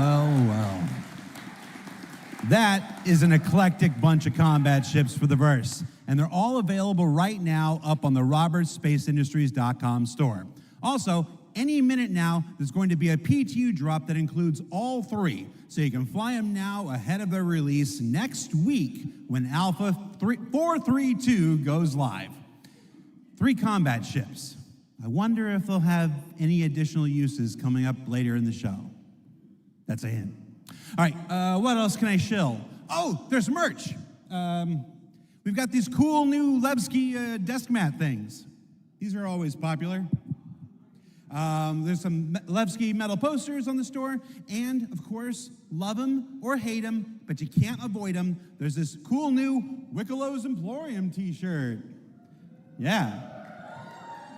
There's also a page published earlier today with a bunch of links to offerings from our third-party partners, from eye trackers to gaming chairs to voice packs to spaceship models from new partners like Planet Ring and Pigeon Spaceport and more. You can find all of that on the RSI website as well. And what else can I show? Oh, for those of you who are at watch parties, where is it? Challenge coins. Who doesn't love challenge coins? There's these lovely Levski-themed challenge coins if you're attending one of the 9 official watch parties around the world. There's also a digital one of these in the goodies pack, so you check those out. Don't leave today without getting your Levski challenge coin. All right, what else can I shill? Now I'm kind of tired of shilling. All right, let's find out some more about where we are. Simon, can we move? Can we do it? Oh, yeah, look at that. Okay, here we go. Pardon me. Here we go, excuse me. Hi, how you doing? That was my best angle. Hey, I gotta be careful. Last year I took 3 steps and tore a muscle. All right, so this is the 9th floor of CIG Manchester's Manchester office. That's This is the room where we have lunch every day, and if you get here early enough, croissants, if the weapons team hasn't stolen all of them.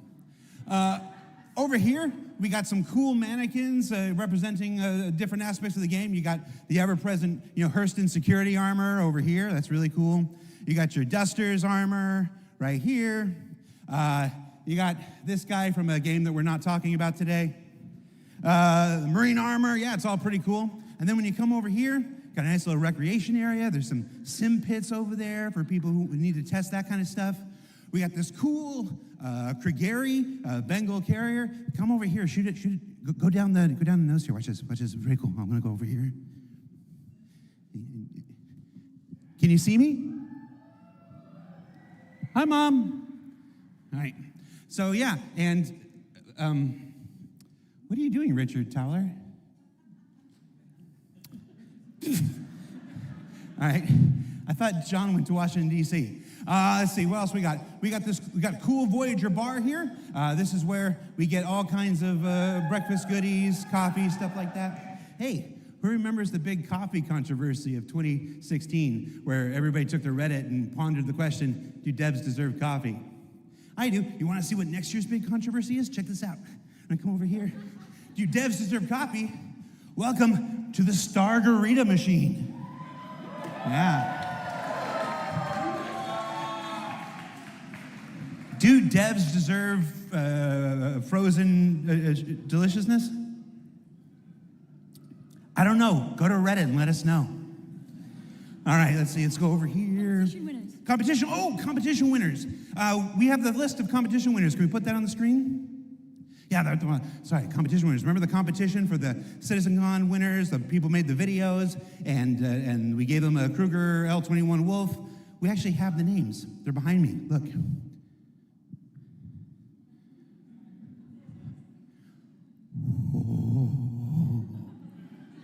All right, that's cool.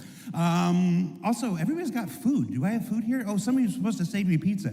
All right, so we got, you guys saved me a lot of pizza. Let's see, there's like 3 different kinds of pizza here. What if we just combine them into like a challenger situation here?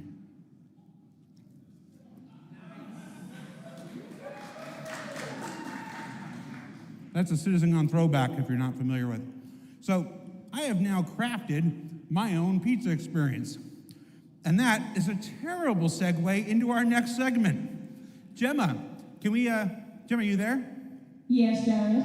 Can we fire up the FPS crafting segment while I try to chew this off camera? We sure can. Roll, BT.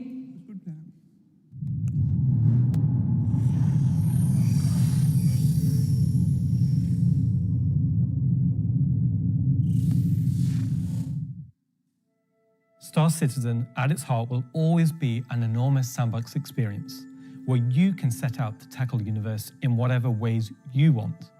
But that doesn't mean we can't shape parts of the universe here and there to better suit our needs. That goes for both you and us. Let's start this part of the show with a look at how crafting is going to change everything from resource gathering, refining, and even combat when it comes online in the next few months.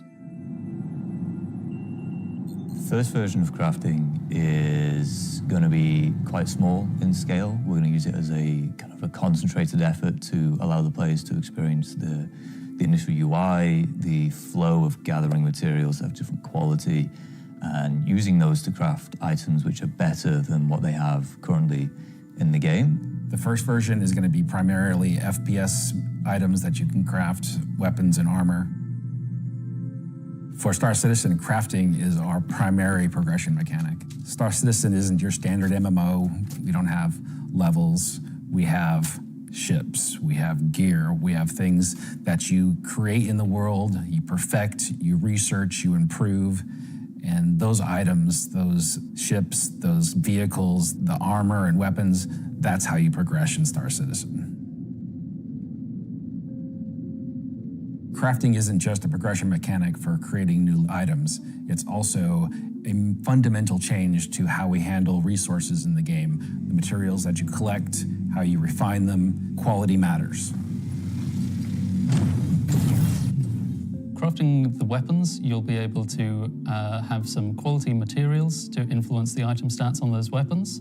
It'll be somewhat random, potentially weighted on the location of the material. Some will have a higher chance of higher quality. And once you take those materials to your crafting bench, the fabricator, you can use them to craft, and the different attributes will be increased based on the quality of the materials you use. It's not just iron ore anymore, it's iron ore of the quality that you know will get you the stats for the item that you desire. And it's not just mining, it's essentially every resource we can get our hands on. To support this, we also need major changes to inventory so that all of these new resources that you're collecting, you can see what you have, you can order it better, you can understand what you have in your inventory. We won't have the new refining crafting system yet. We'll be using the existing ones. Those will pass the quality through into the refined materials, which you can then take to your crafting machine and start making your personal items. Once you have your blueprint and your quality materials that you've refined, then you can put them together on the item fabricator. This will be pretty much what we showed in last year's CitizenCon, with the UI letting you assign your quality resources to different aspects of the item.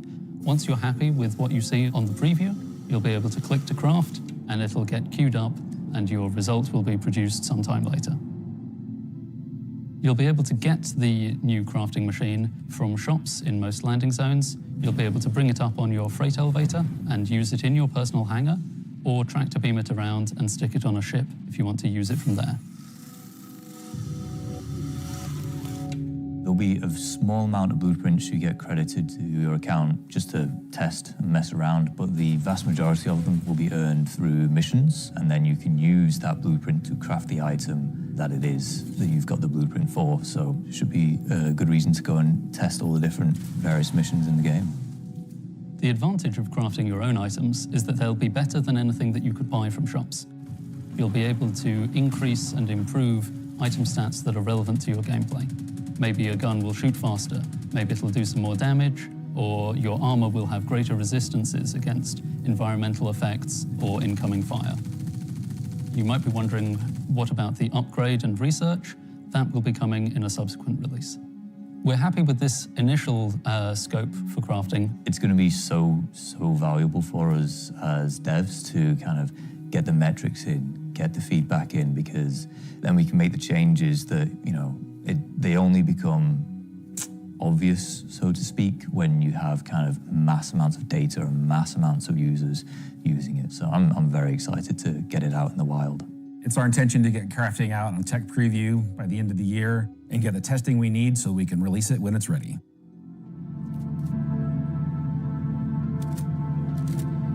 So that's one way you'll be crafting your own experiences in the Star Citizen universe. But what about us? Where do we get to hone in and craft a bespoke experience here and there, specifically tailored to individual or small group play? Well, that's where instancing comes in. And I'm going to let Benji tell you a little bit more. We're bringing instancing to Star Citizen in 2026. Why are we doing it, and how will it work? So if you've played any content in 2025 in Star Citizen, you know that most of these areas were in actual PvP zones where other players could interfere. Instancing is a means to create an environment where designers can create tailored content that's tuned to a specific group size, but it is also protected from outside interference. It's not to say that we don't love PvP. I'm a PvP guy. PvP me, bro. But like most MMOs, a good balance between a dangerous overworld and a protected instances is needed. Right now, we don't have this ability, and this is something we really need in order to give you a sense of progression that is tailored and balanced to a tunable amount of groups, so the difficulty matches the group size. There's a beginning and an end. It doesn't mean that that doesn't fit in our overworld strategy, meaning getting to the instance is dangerous, exiting the instance is dangerous, or can be interfered with others. But at least when you're playing the content, we can actually make something that's curated for one experience. So before anybody says this is only a PvE thing, this technology can also be applied to unlock curated PvP experiences that are as seamless as the PvE ones. So it's not about one thing or the other, it's really about unlocking developers' ability to create curated content. So that said, how will it work? Instancing is really an evolution over static to dynamic meshing. We want your instances to be as seamless as your instance hangers, meaning that when you take an elevator, you exit the elevator, you're inside the instance. A gateway opens, you cross that gateway, you're now into your instances. Could be also a quantum jump into an instance that you don't even see. The transition is just like a dynamic mesh transition.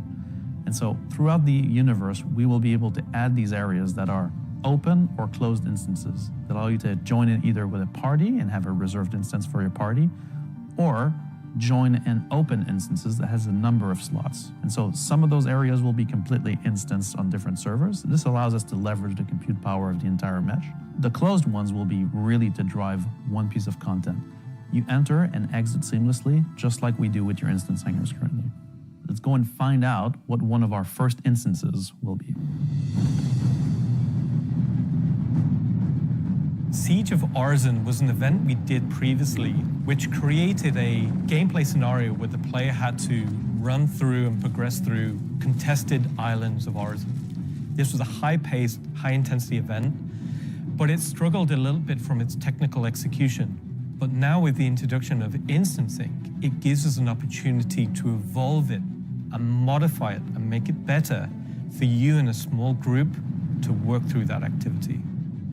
It is an event that I had the honor of pretty much solely designing and building all of the logic and having the stress of trying to get it working.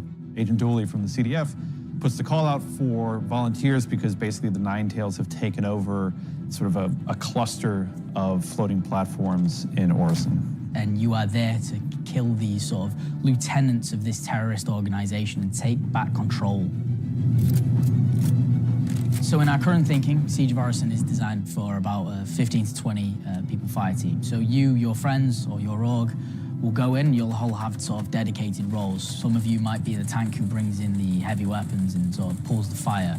Some of you might sit at the back and be the sniper and pick people off who are a bit further to make the advance easier. Some of you will be the medic whose sole job is going to be revive and look after the rest of your team and the health of them. And some of you will be the people who push for the objectives to try and get sort of most of the mission done. The event was designed for about 15 to 30 people, but when we released it, we fixed the problem with 2 DGSs on one server that was fighting for resources. And with that, we also upped the player count to 100. So when it first debuted, it was already too full for what it was designed for. It was a massive operation at the time. I think that bringing it back and giving it a refresher will be a fantastic addition back into the PU. So imagine if Siege was a instance that you could go in and play solo, or if it was a public event that you could go with your friends, or you could join up with random players on the server. There's lots of ways that we want to take a look at Siege, how we can make it a more approachable piece of content. I'm excited, to say the least, to bring back Siege of Orison to Star Citizen and to sort of have it be one of the first tests that we have for instancing and really get it back to sort of a core experience point where it should be. So while the next season is quite heavily focused on Nyx, I'm also very happy that we're not really ignoring our other 2 systems of Standard and Pyro, and we're going back there and we're sort of improving and expanding on the player's life in those 2 systems as well.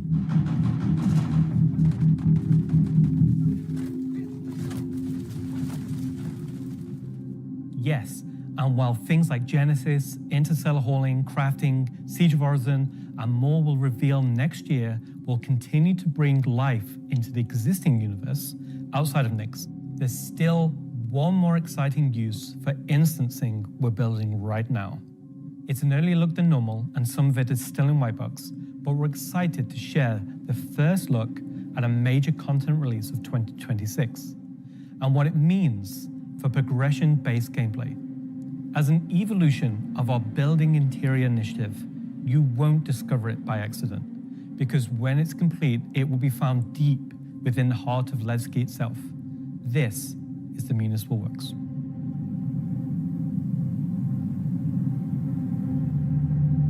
So inside the facility, you'll find huge vaporization chambers, old processing plants, industrial tunnels, and eventually into the old turbines, which are still pumping heat into the old rock.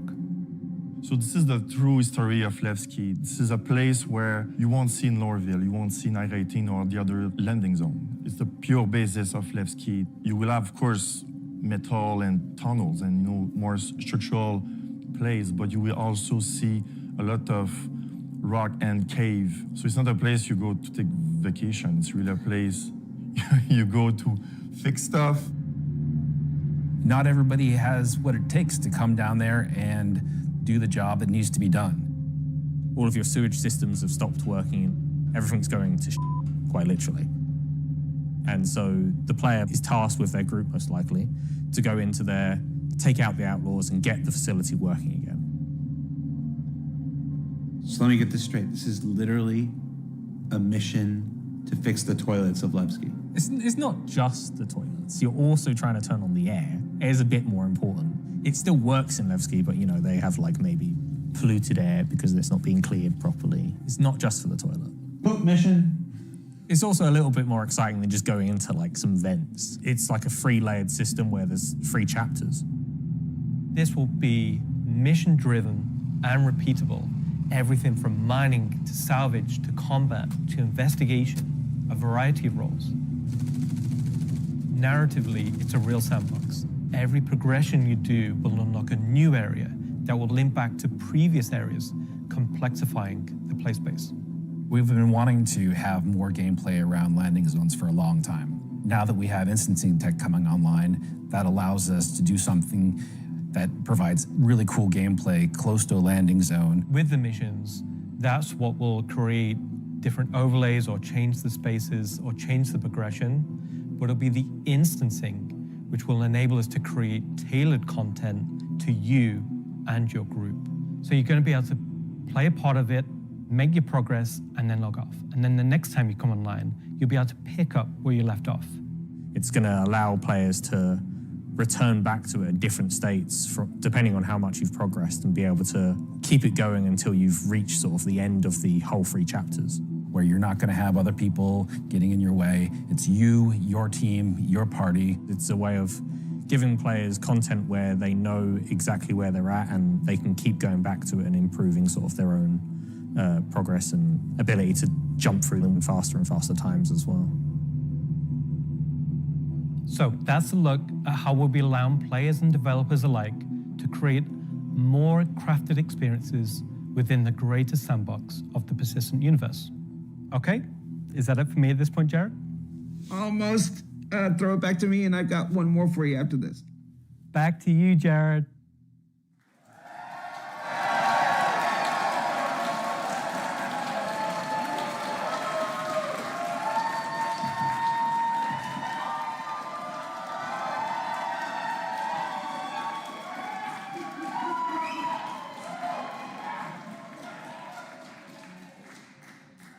Everybody's really excited about the year ahead. So that's a brief look at some of the ways in which we're allowing you and our developers to craft a more curated Star Citizen experience. Now, at this point in the show, we are in the home stretch. We've got only one more segment to go. But before we do that, we wanted to check out, we said earlier in the show that we would look at what you were saying during the show. We looked at how to put YouTube comments on the stream, and it was immediately apparent that we were gonna lose our broadcast license, so we're not gonna do that. We did find some social media stuff on Twitch though, or not Twitter, X, what is it called now? Let's see what this says. Let's see, we've got Welcome Back Levski from, I'm not wearing my glasses. Oh no. Oh, time to suit up, let's go get him, says Ubu. I really should have worn my glasses. Cue the bagpipes. That's the other game, Charlie Oscar. Let's see. Nice to see you live, Jared. Mom? Let's see. First CitizenCon after playing for almost a decade in Austin. Oh, nice.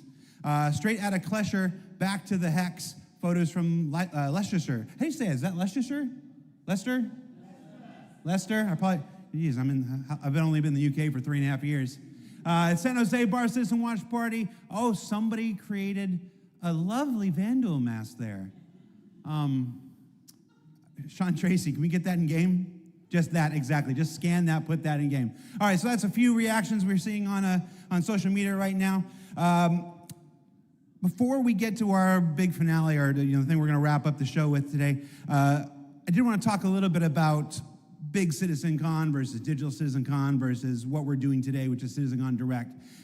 Every year, CitizenCon is a monumental task for any number of people, whether that's development, marketing, the support teams, the platform teams. Everybody comes together to make this thing happen and go off, hopefully without a hitch. And so far, we've been doing all right, other than some stuff in the room here. You know who you are. They had to know. But doing CitizenCon is not always the easiest thing for our developers. You might not assume this, but most game developers are not social butterflies. They tend to like to sit quietly in the dark at their computers, like little goblins, and just make digital virtual worlds like this. And then I come in all happy and like, hey, you want to be on video? And they're like, no. And I'm like, it's in your contract. And they're like, oh yeah. So we thought, we usually do it behind the scenes afterwards, but we thought we'd do a little bit of it here. The folks in the editorial department put together a brief montage of some of the more candid moments from the filming of CitizenCon over the last couple of weeks. So we're going to spend 2 minutes and take a look at that. Let's see what they put together. How many CitizenCons have you performed in now? Performed? Just the one. Nope, my first one. One last year. 2. A few. 8 or 9? Maybe 9 or 10? Never. Man, I don't know, man. Did you like doing it? Yes, I was completely terrified. It was good. Bit stressful. The first live one, I was a mess. Weird combination of going from insane highs to insane lows. Live ones. Because? It's over. The live ones are pretty special. Pre-samp's always fun, but the live events are special, aren't they? Remember we were at that weird crack house in Ancos? Right. I like the live ones.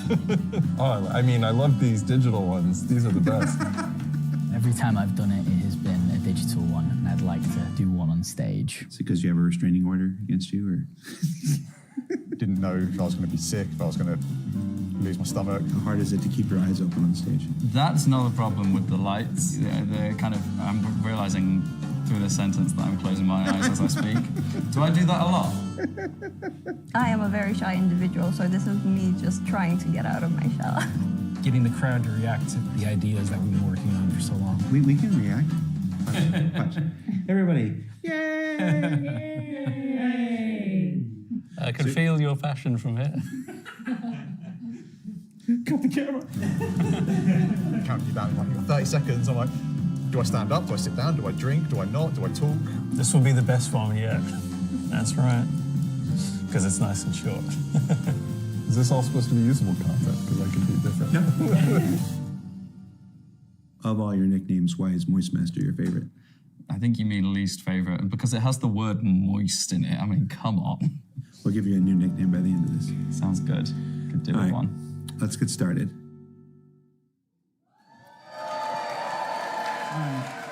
So for those of you watching at home or at the watch parties, you're like, why are we showing that? I put that in there because I'm eternally grateful for all of the CIG staff and developers who take the time to appear on these things, whether it's ISE, SCL, CitizenCon, walk on stage, be pre-recorded. It's not the easiest thing for everybody. And on behalf of the community, if I can speak for them in this regard, I want to say thank you for participating in these things each and every year that we have them. Now, let's wrap things up here. So let's see, how do I want to do this? At this point, we've only got one major story left to tell. But before we do that, we wanted to do one more check-in on something we started last year. Last year, Rich Tyler took the stage and presented his roadmap to 1.0. And we didn't want to go an entire year without talking to the senior game director himself to get his update on that 1 year later. So we're going to throw it to him, and we're going to go to our last segment, and when we come back, we'll say our goodbyes. And if you're at a watch party, it's time to get... I was going to say... that's not a word I can say on the camera. Let's just go. Let's just throw it back to me. Go to me from 1 week ago.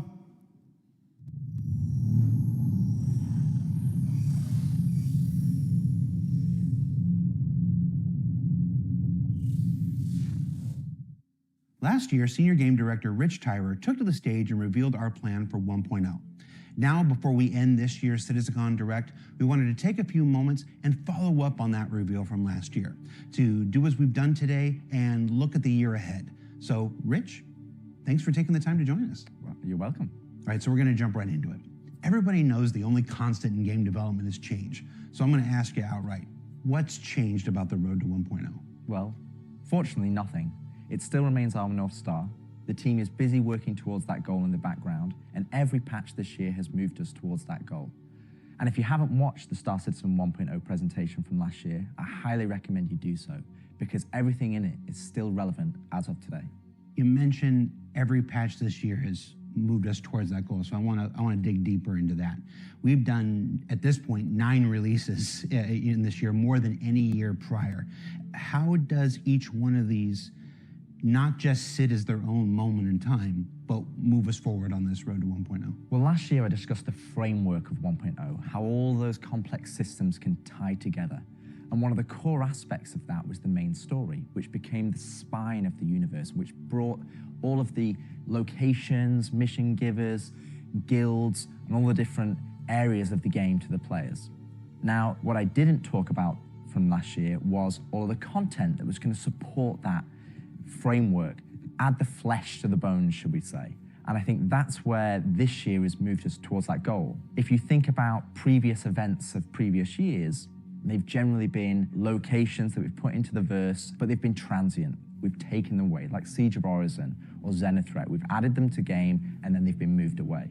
And I think with the addition of the patches this year, when you look at the Hathor facilities, Onyx facility, these are permanent additions to the world that not only have their own story, as when we release them with the patches, but they'll also become points of interest and areas that the larger 1.0 narrative will utilize. Since we're on story, I'm going to stay with this here. Since we launched the PU back in 2015, it's always been this sandbox where players can do what they want. They can bring their own story to the verse, and that'll never change. But how important is it that we also build this concurrent narrative of our own, this crafted experience, if you will, alongside that? Well, we're trying to create a living, breathing universe.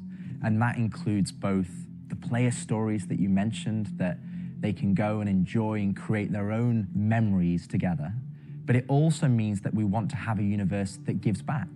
We want areas and locations to feel like they're believable and real life locations. And if you look throughout this year and the patches that we've worked towards, we've had an overarching story that's moved from patch to patch, and we're going through some of those cycles right now. We've also been introducing mission content that has fully voiced dialogue and facial animation, which allows us to inject some of the meaning and the why to what you are doing as a player.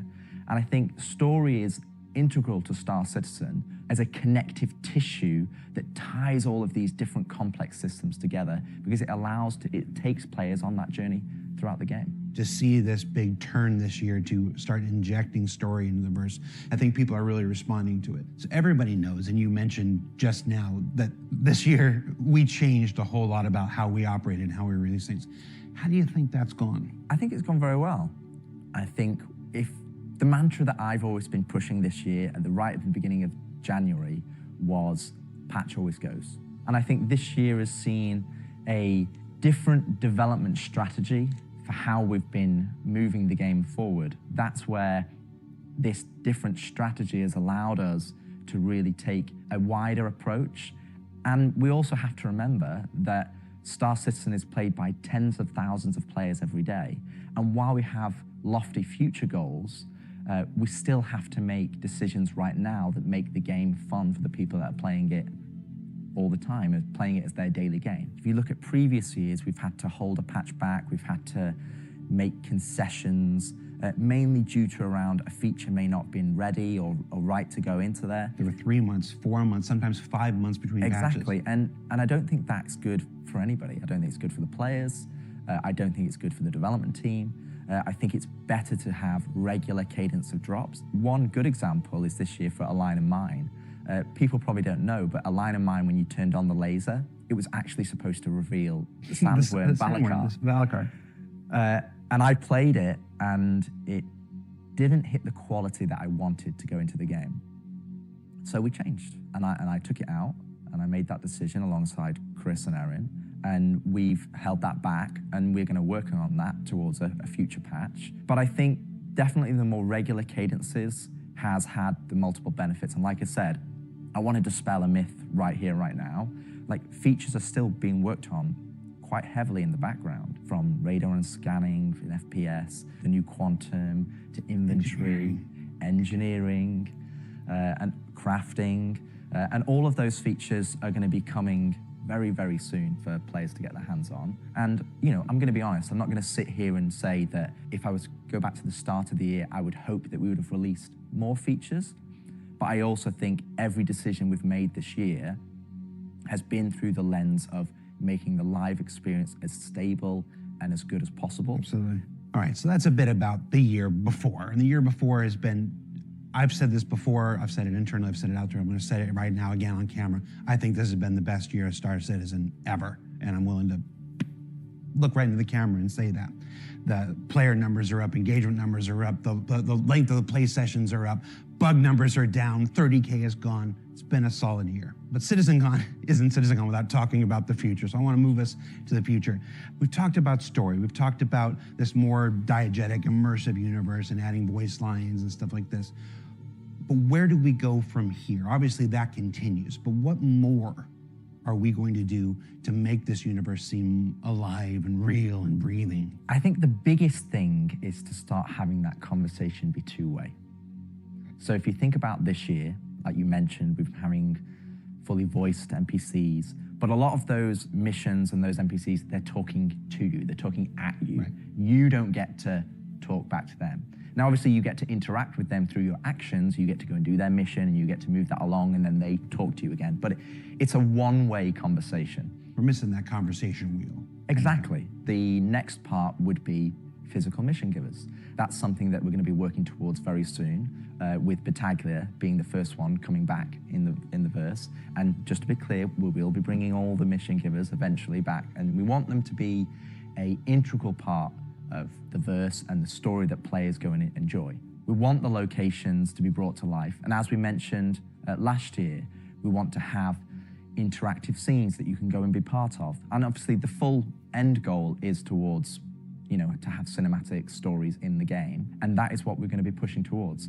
Everything we do, every decision we make is through the lens of moving us closer to 1.0. It might sometimes be difficult to see why those decisions have been made at the time they've been made, but rest assured that Star Citizen 1.0 is still our North Star. That's what we're still aiming towards, and that's what we're going to be moving forward with every patch next year as well.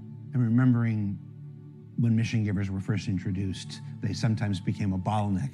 Is there a role in instancing, which we learned about earlier today? Is there a role for instancing in that, in helping with mission givers? Yes, partially. It will be one mechanism that will allow us to have players go to their own individual area of the verse, have that conversation, and then go and continue on into the open world environment.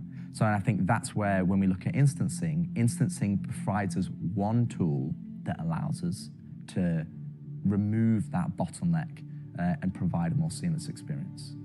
Happy you said that, because that's one of our last topics I want to get to, is how we reconcile instancing with the persistent universe.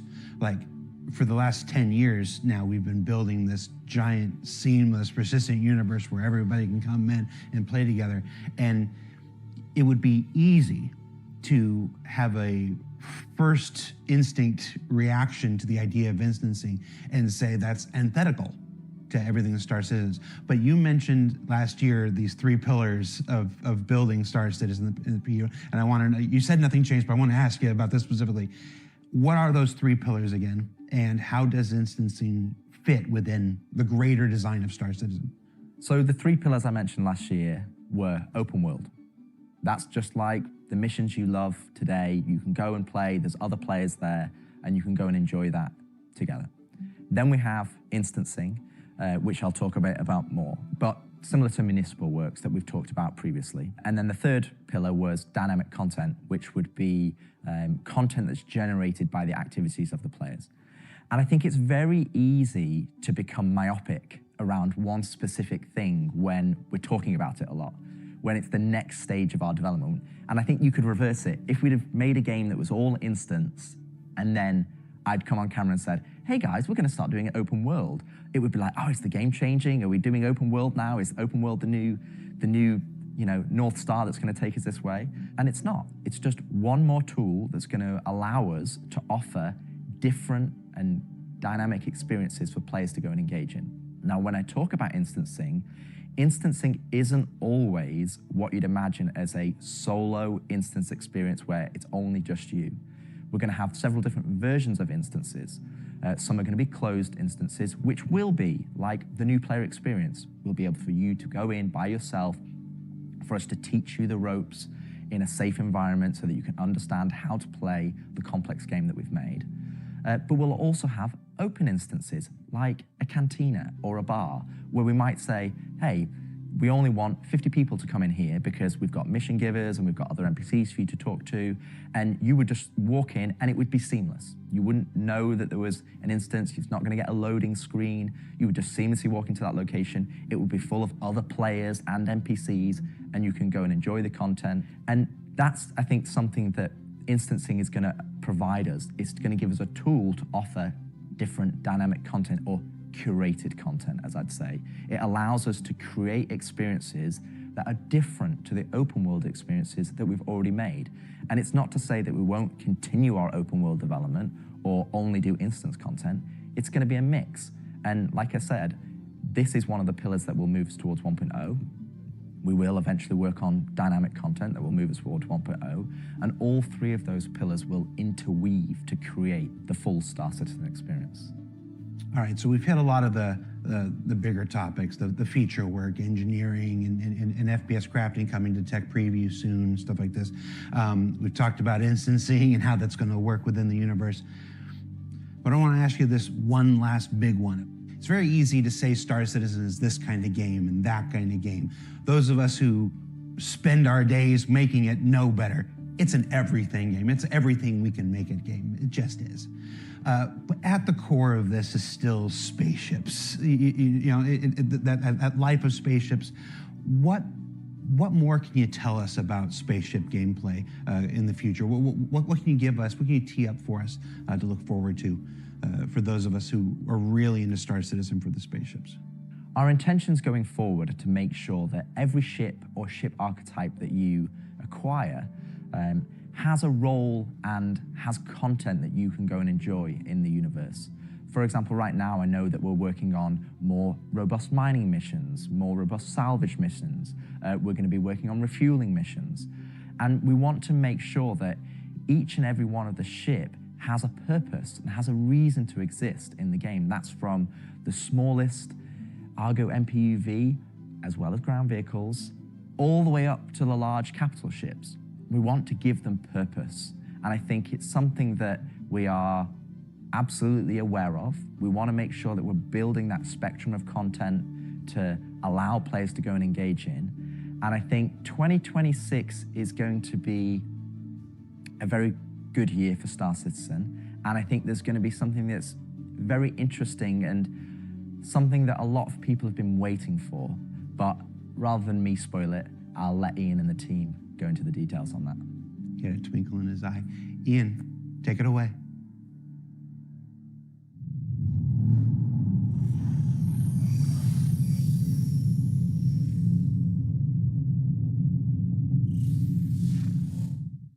So the persistent universe has existed for over 10 years now. During that time, we've created lots of gameplay systems, we've added hundreds of locations, we've added lots of mission activities for different purposes: combat, cargo, mining, salvaging. But for combat ships, the only thing you've been able to do is fight other combat ships. In 2026, this changes. We're going to be delivering a spaceship-focused activity space which incentivizes the use of different gameplay roles These are going to be scenarios where you're going to have to plan and strategize and create operational tactics to overcome your objective. So what you're going to see is very early. It's early in the pipeline process, and it's going to come online about mid next year. But we're really excited about the content we're creating, so we want to share with you a super early look at what we're building in a space we're calling Tactical Strike Groups.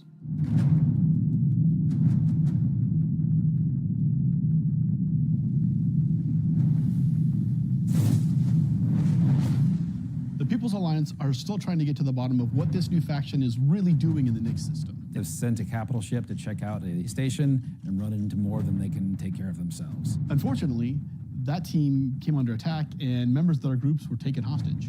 Now they've reached out to Intersect, who've reached out to you to help recover the pilot. Of course, it's unwise to do this alone, so you'll need to put a team together to attack the station. When you arrive, you will have this big asteroid, kind of broken asteroid, and on this you will have this base where you will find 3 big arms. You will see in the middle, you will have this big energy core. Everything here has a purpose. It's not just for the show, just something nice to see. You'll see a People's Alliance-owned Idris that's just on the outside, and it's going to be getting harassed by this unknown faction that you've met before. So your first objective here is to clear out the ships. There'll be waves of these ships, so this is where you want your light or your medium or your heavy fighters, whichever playstyle you prefer.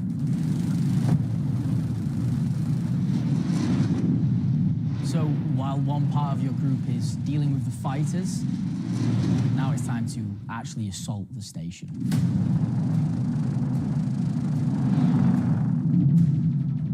This station has been outfitted to resist all of the obvious way of attacks. Somehow they've incorporated Vandal capital ship killing turrets. These turrets ignore small fighters, and they have the firepower to destroy even the biggest capital ships.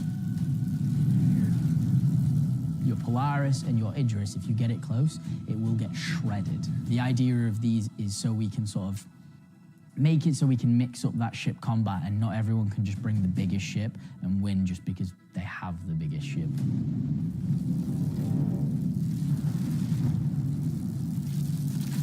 You have to send out your best pilots to navigate the superstructure and take down anything that may damage your bigger ships.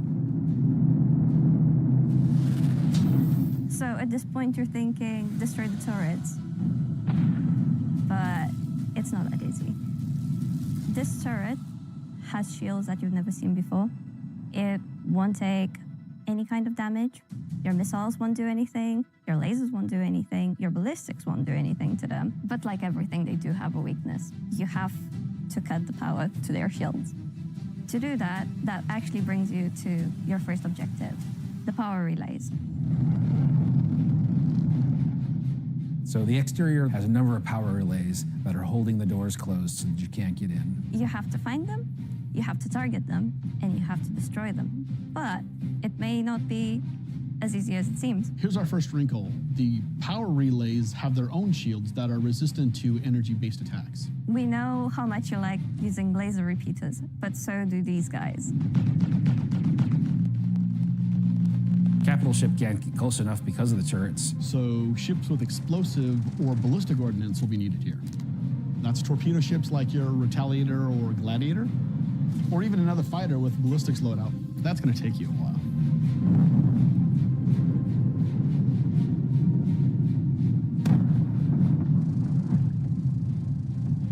Once the power relays have been taken down, the station opens up. And this is where things get really cool. Now it's time for you to fly your ship inside the station. Yeah, you, in your ship, fly into the superstructure of this station. How cool is that?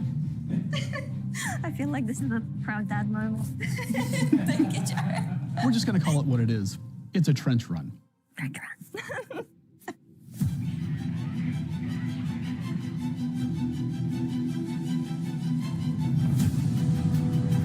So as you enter the structure, you'll see cooling units along the sides that you'll need to take out. There's 3 3 arms to the station that have these trenches. You'll fly into one, and then there'll be a core in the center, and then you'll move out another trench. You're either gonna do it multiple times, or you need to bring friends. At this point, the core is still protected, so these are essentially strafing runs. There are objects to avoid. You're going to have to be able to dodge. You're going to have to move quickly. You need an agile ship. Because the shield generator that you're targeting is emitting lots of distortion damage. So once the cooling units are out, that exposes the core to overheat, which means that you can attack it from the inside and also from exhaust ports on the outside of the station. This core is armored and just takes a whole lot of damage.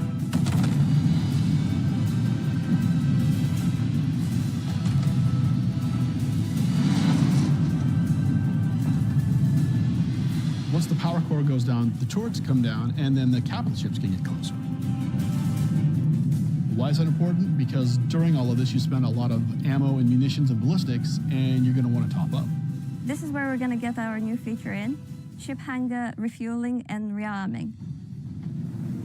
You're gonna be able to land in the hangar of select ships and be able to use the same interface as you are right now at stations to refuel and rearm. It's specifically for ships like the Idris and the Polaris and other ships that are designed to have other ships land inside them. Of course, it'll be more than just those 2 ships, and you'll find out more once we get closer to release. But this is a really important feature that we're really excited to get out.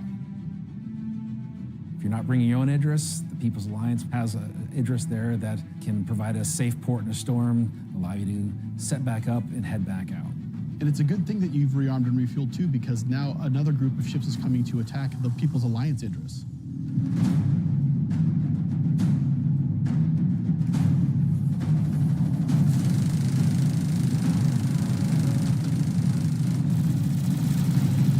So while the fighters are protecting the Idris, what's happening at the station? Well, that's where the dropships come in. Now you've got to take a fire team in. You've got to land, you've got to fight through an onslaught of FPS enemies that belong to this unknown faction, and you've got to open a hangar door which will allow you to release captives from the station.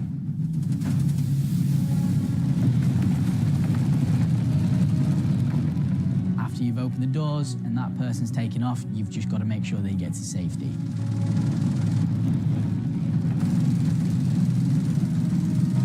So at this point, all of this sounds pretty simple, but there's an additional complication.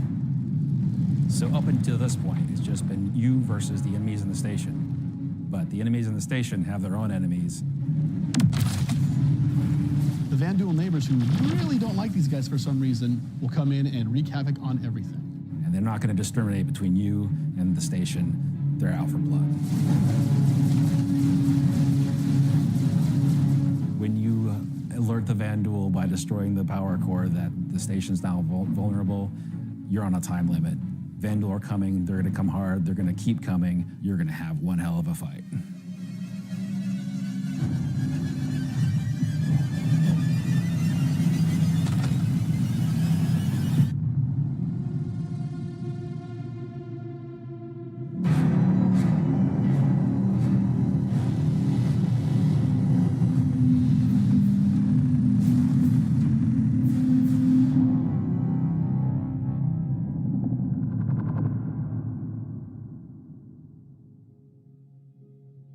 Tactical strike groups. I'm personally so invested in this. So throughout 2025, we created a variety of content. Some of it was very focused on FPS combat. So personally, driving a more vehicle-based experience was very important to me. This is a defining statement that I want to do in 2026. We're a spaceship game. There are prized possessions. They're the objects we fall in love with. This is the content we want to create, which creates scenarios and roles for you to use those spaceships.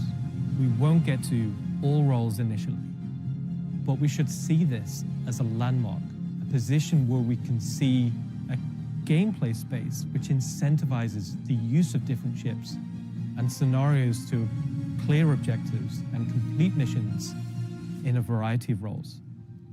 And in the future, we can use this to expand on. So I hope you're all just as excited as I am for tactical strike groups. They're gonna be fantastic.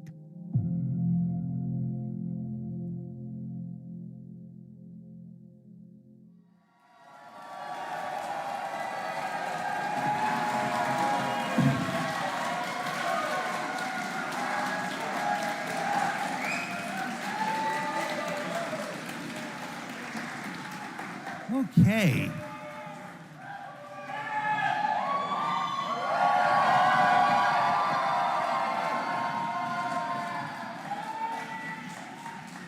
Why do you still have the puppet? John, come home. All right, so tactical strike groups. You know, it's been a long road for the last 10 years. The PU's been around. We've done lots to build stuff for mining ships and for salvage ships, and as Rich said, we're currently building out even more for those, and our first refueling missions coming online in 2026. But combat missions. Oh, hi, Aaron Roberts. But finally having enough of the foundation in place that we can begin to build real spaceship operations, hesitation, you know, in any other MMO they've called dungeons. It's really exciting for me, and that's why we're ending the show this year with that. So yeah, that's been CitizenCon Direct. Thank you for taking the time to share this with us. Again, this is just a glimpse at some of what's coming in 2026. I've seen the Twitch chat and the YouTube chat like, oh, you're spoiling everything. I promise, we ain't. So before we let you go, that's it for me. Thank you so much for tuning in. And as with every CitizenCon, the last word shouldn't be mine. It should belong to our founders and CEO. So take it away, Chris Roberts. I hope you enjoyed this glimpse into some of what the team is cooking for the near future. Of course, we're not going to spoil everything that's currently in progress, and many features we haven't discussed today are in active development, like base building, social, and trade tools that are very much a priority. These, along with bringing the final polished features from Squadron 42 into the persistent universe, will make next year the most exciting yet for Star Citizen. Finally, I want to extend a heartfelt thank you to everyone at CIG for working so tirelessly and with so much passion to deliver something that is already special and will only get more so as we continue. And of course, to all of you for making all this possible with your support and feedback. We couldn't do this without all of you, something that I and the team appreciate every day. We are very lucky to be allowed the time and the money to build a game of all of our dreams, something that is only more apparent as the video game business becomes more monolithic. We are one of the few large independents left standing, and there is no way we would be allowed to dream as big as we are on an original game and take the time to achieve that dream if we were part or funded by any of the few remaining mega game companies. So thank you, and I look forward to seeing you all in the verse this coming year.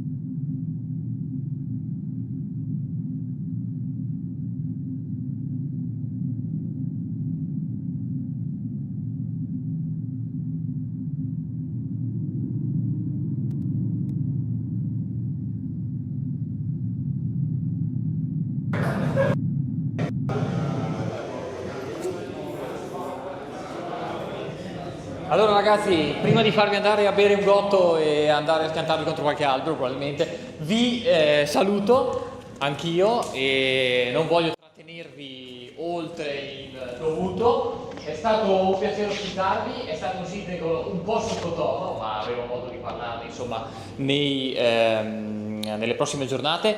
Ringrazio davvero tutti per la giornata, dal pranzo fino alla vostra presenza qua. È stato per me veramente un onore, confido di poterlo fare ancora in futuro, ma questo insomma me lo dovrete dire voi ovviamente, e avete dato forma e sostanza a qualcuno che aveva solo una voce. Sappiamo che oggi la voce ce l'hanno tutti, quindi grazie.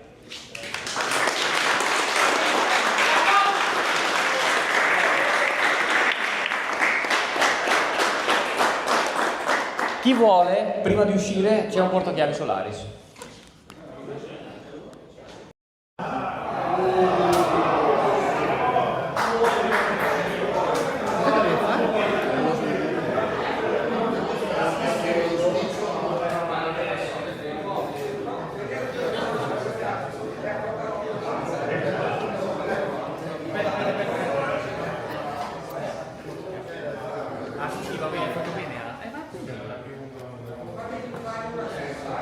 Ho cambiato la scena, io ho fatto un po' di zoom.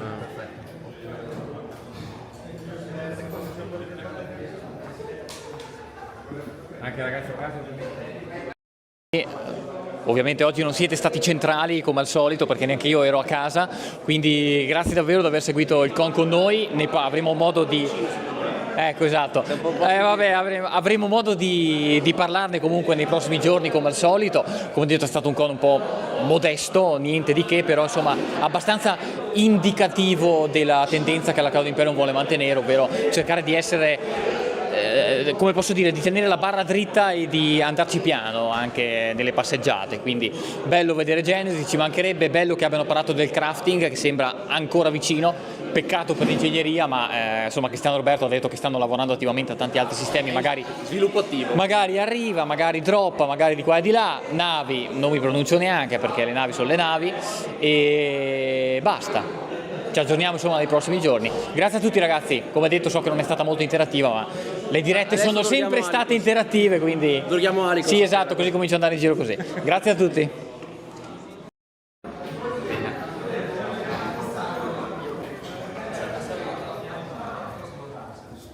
Grazie ancora Alicos, ottima organizzazione.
Faccio un ultimo commento prima di chiudere completamente.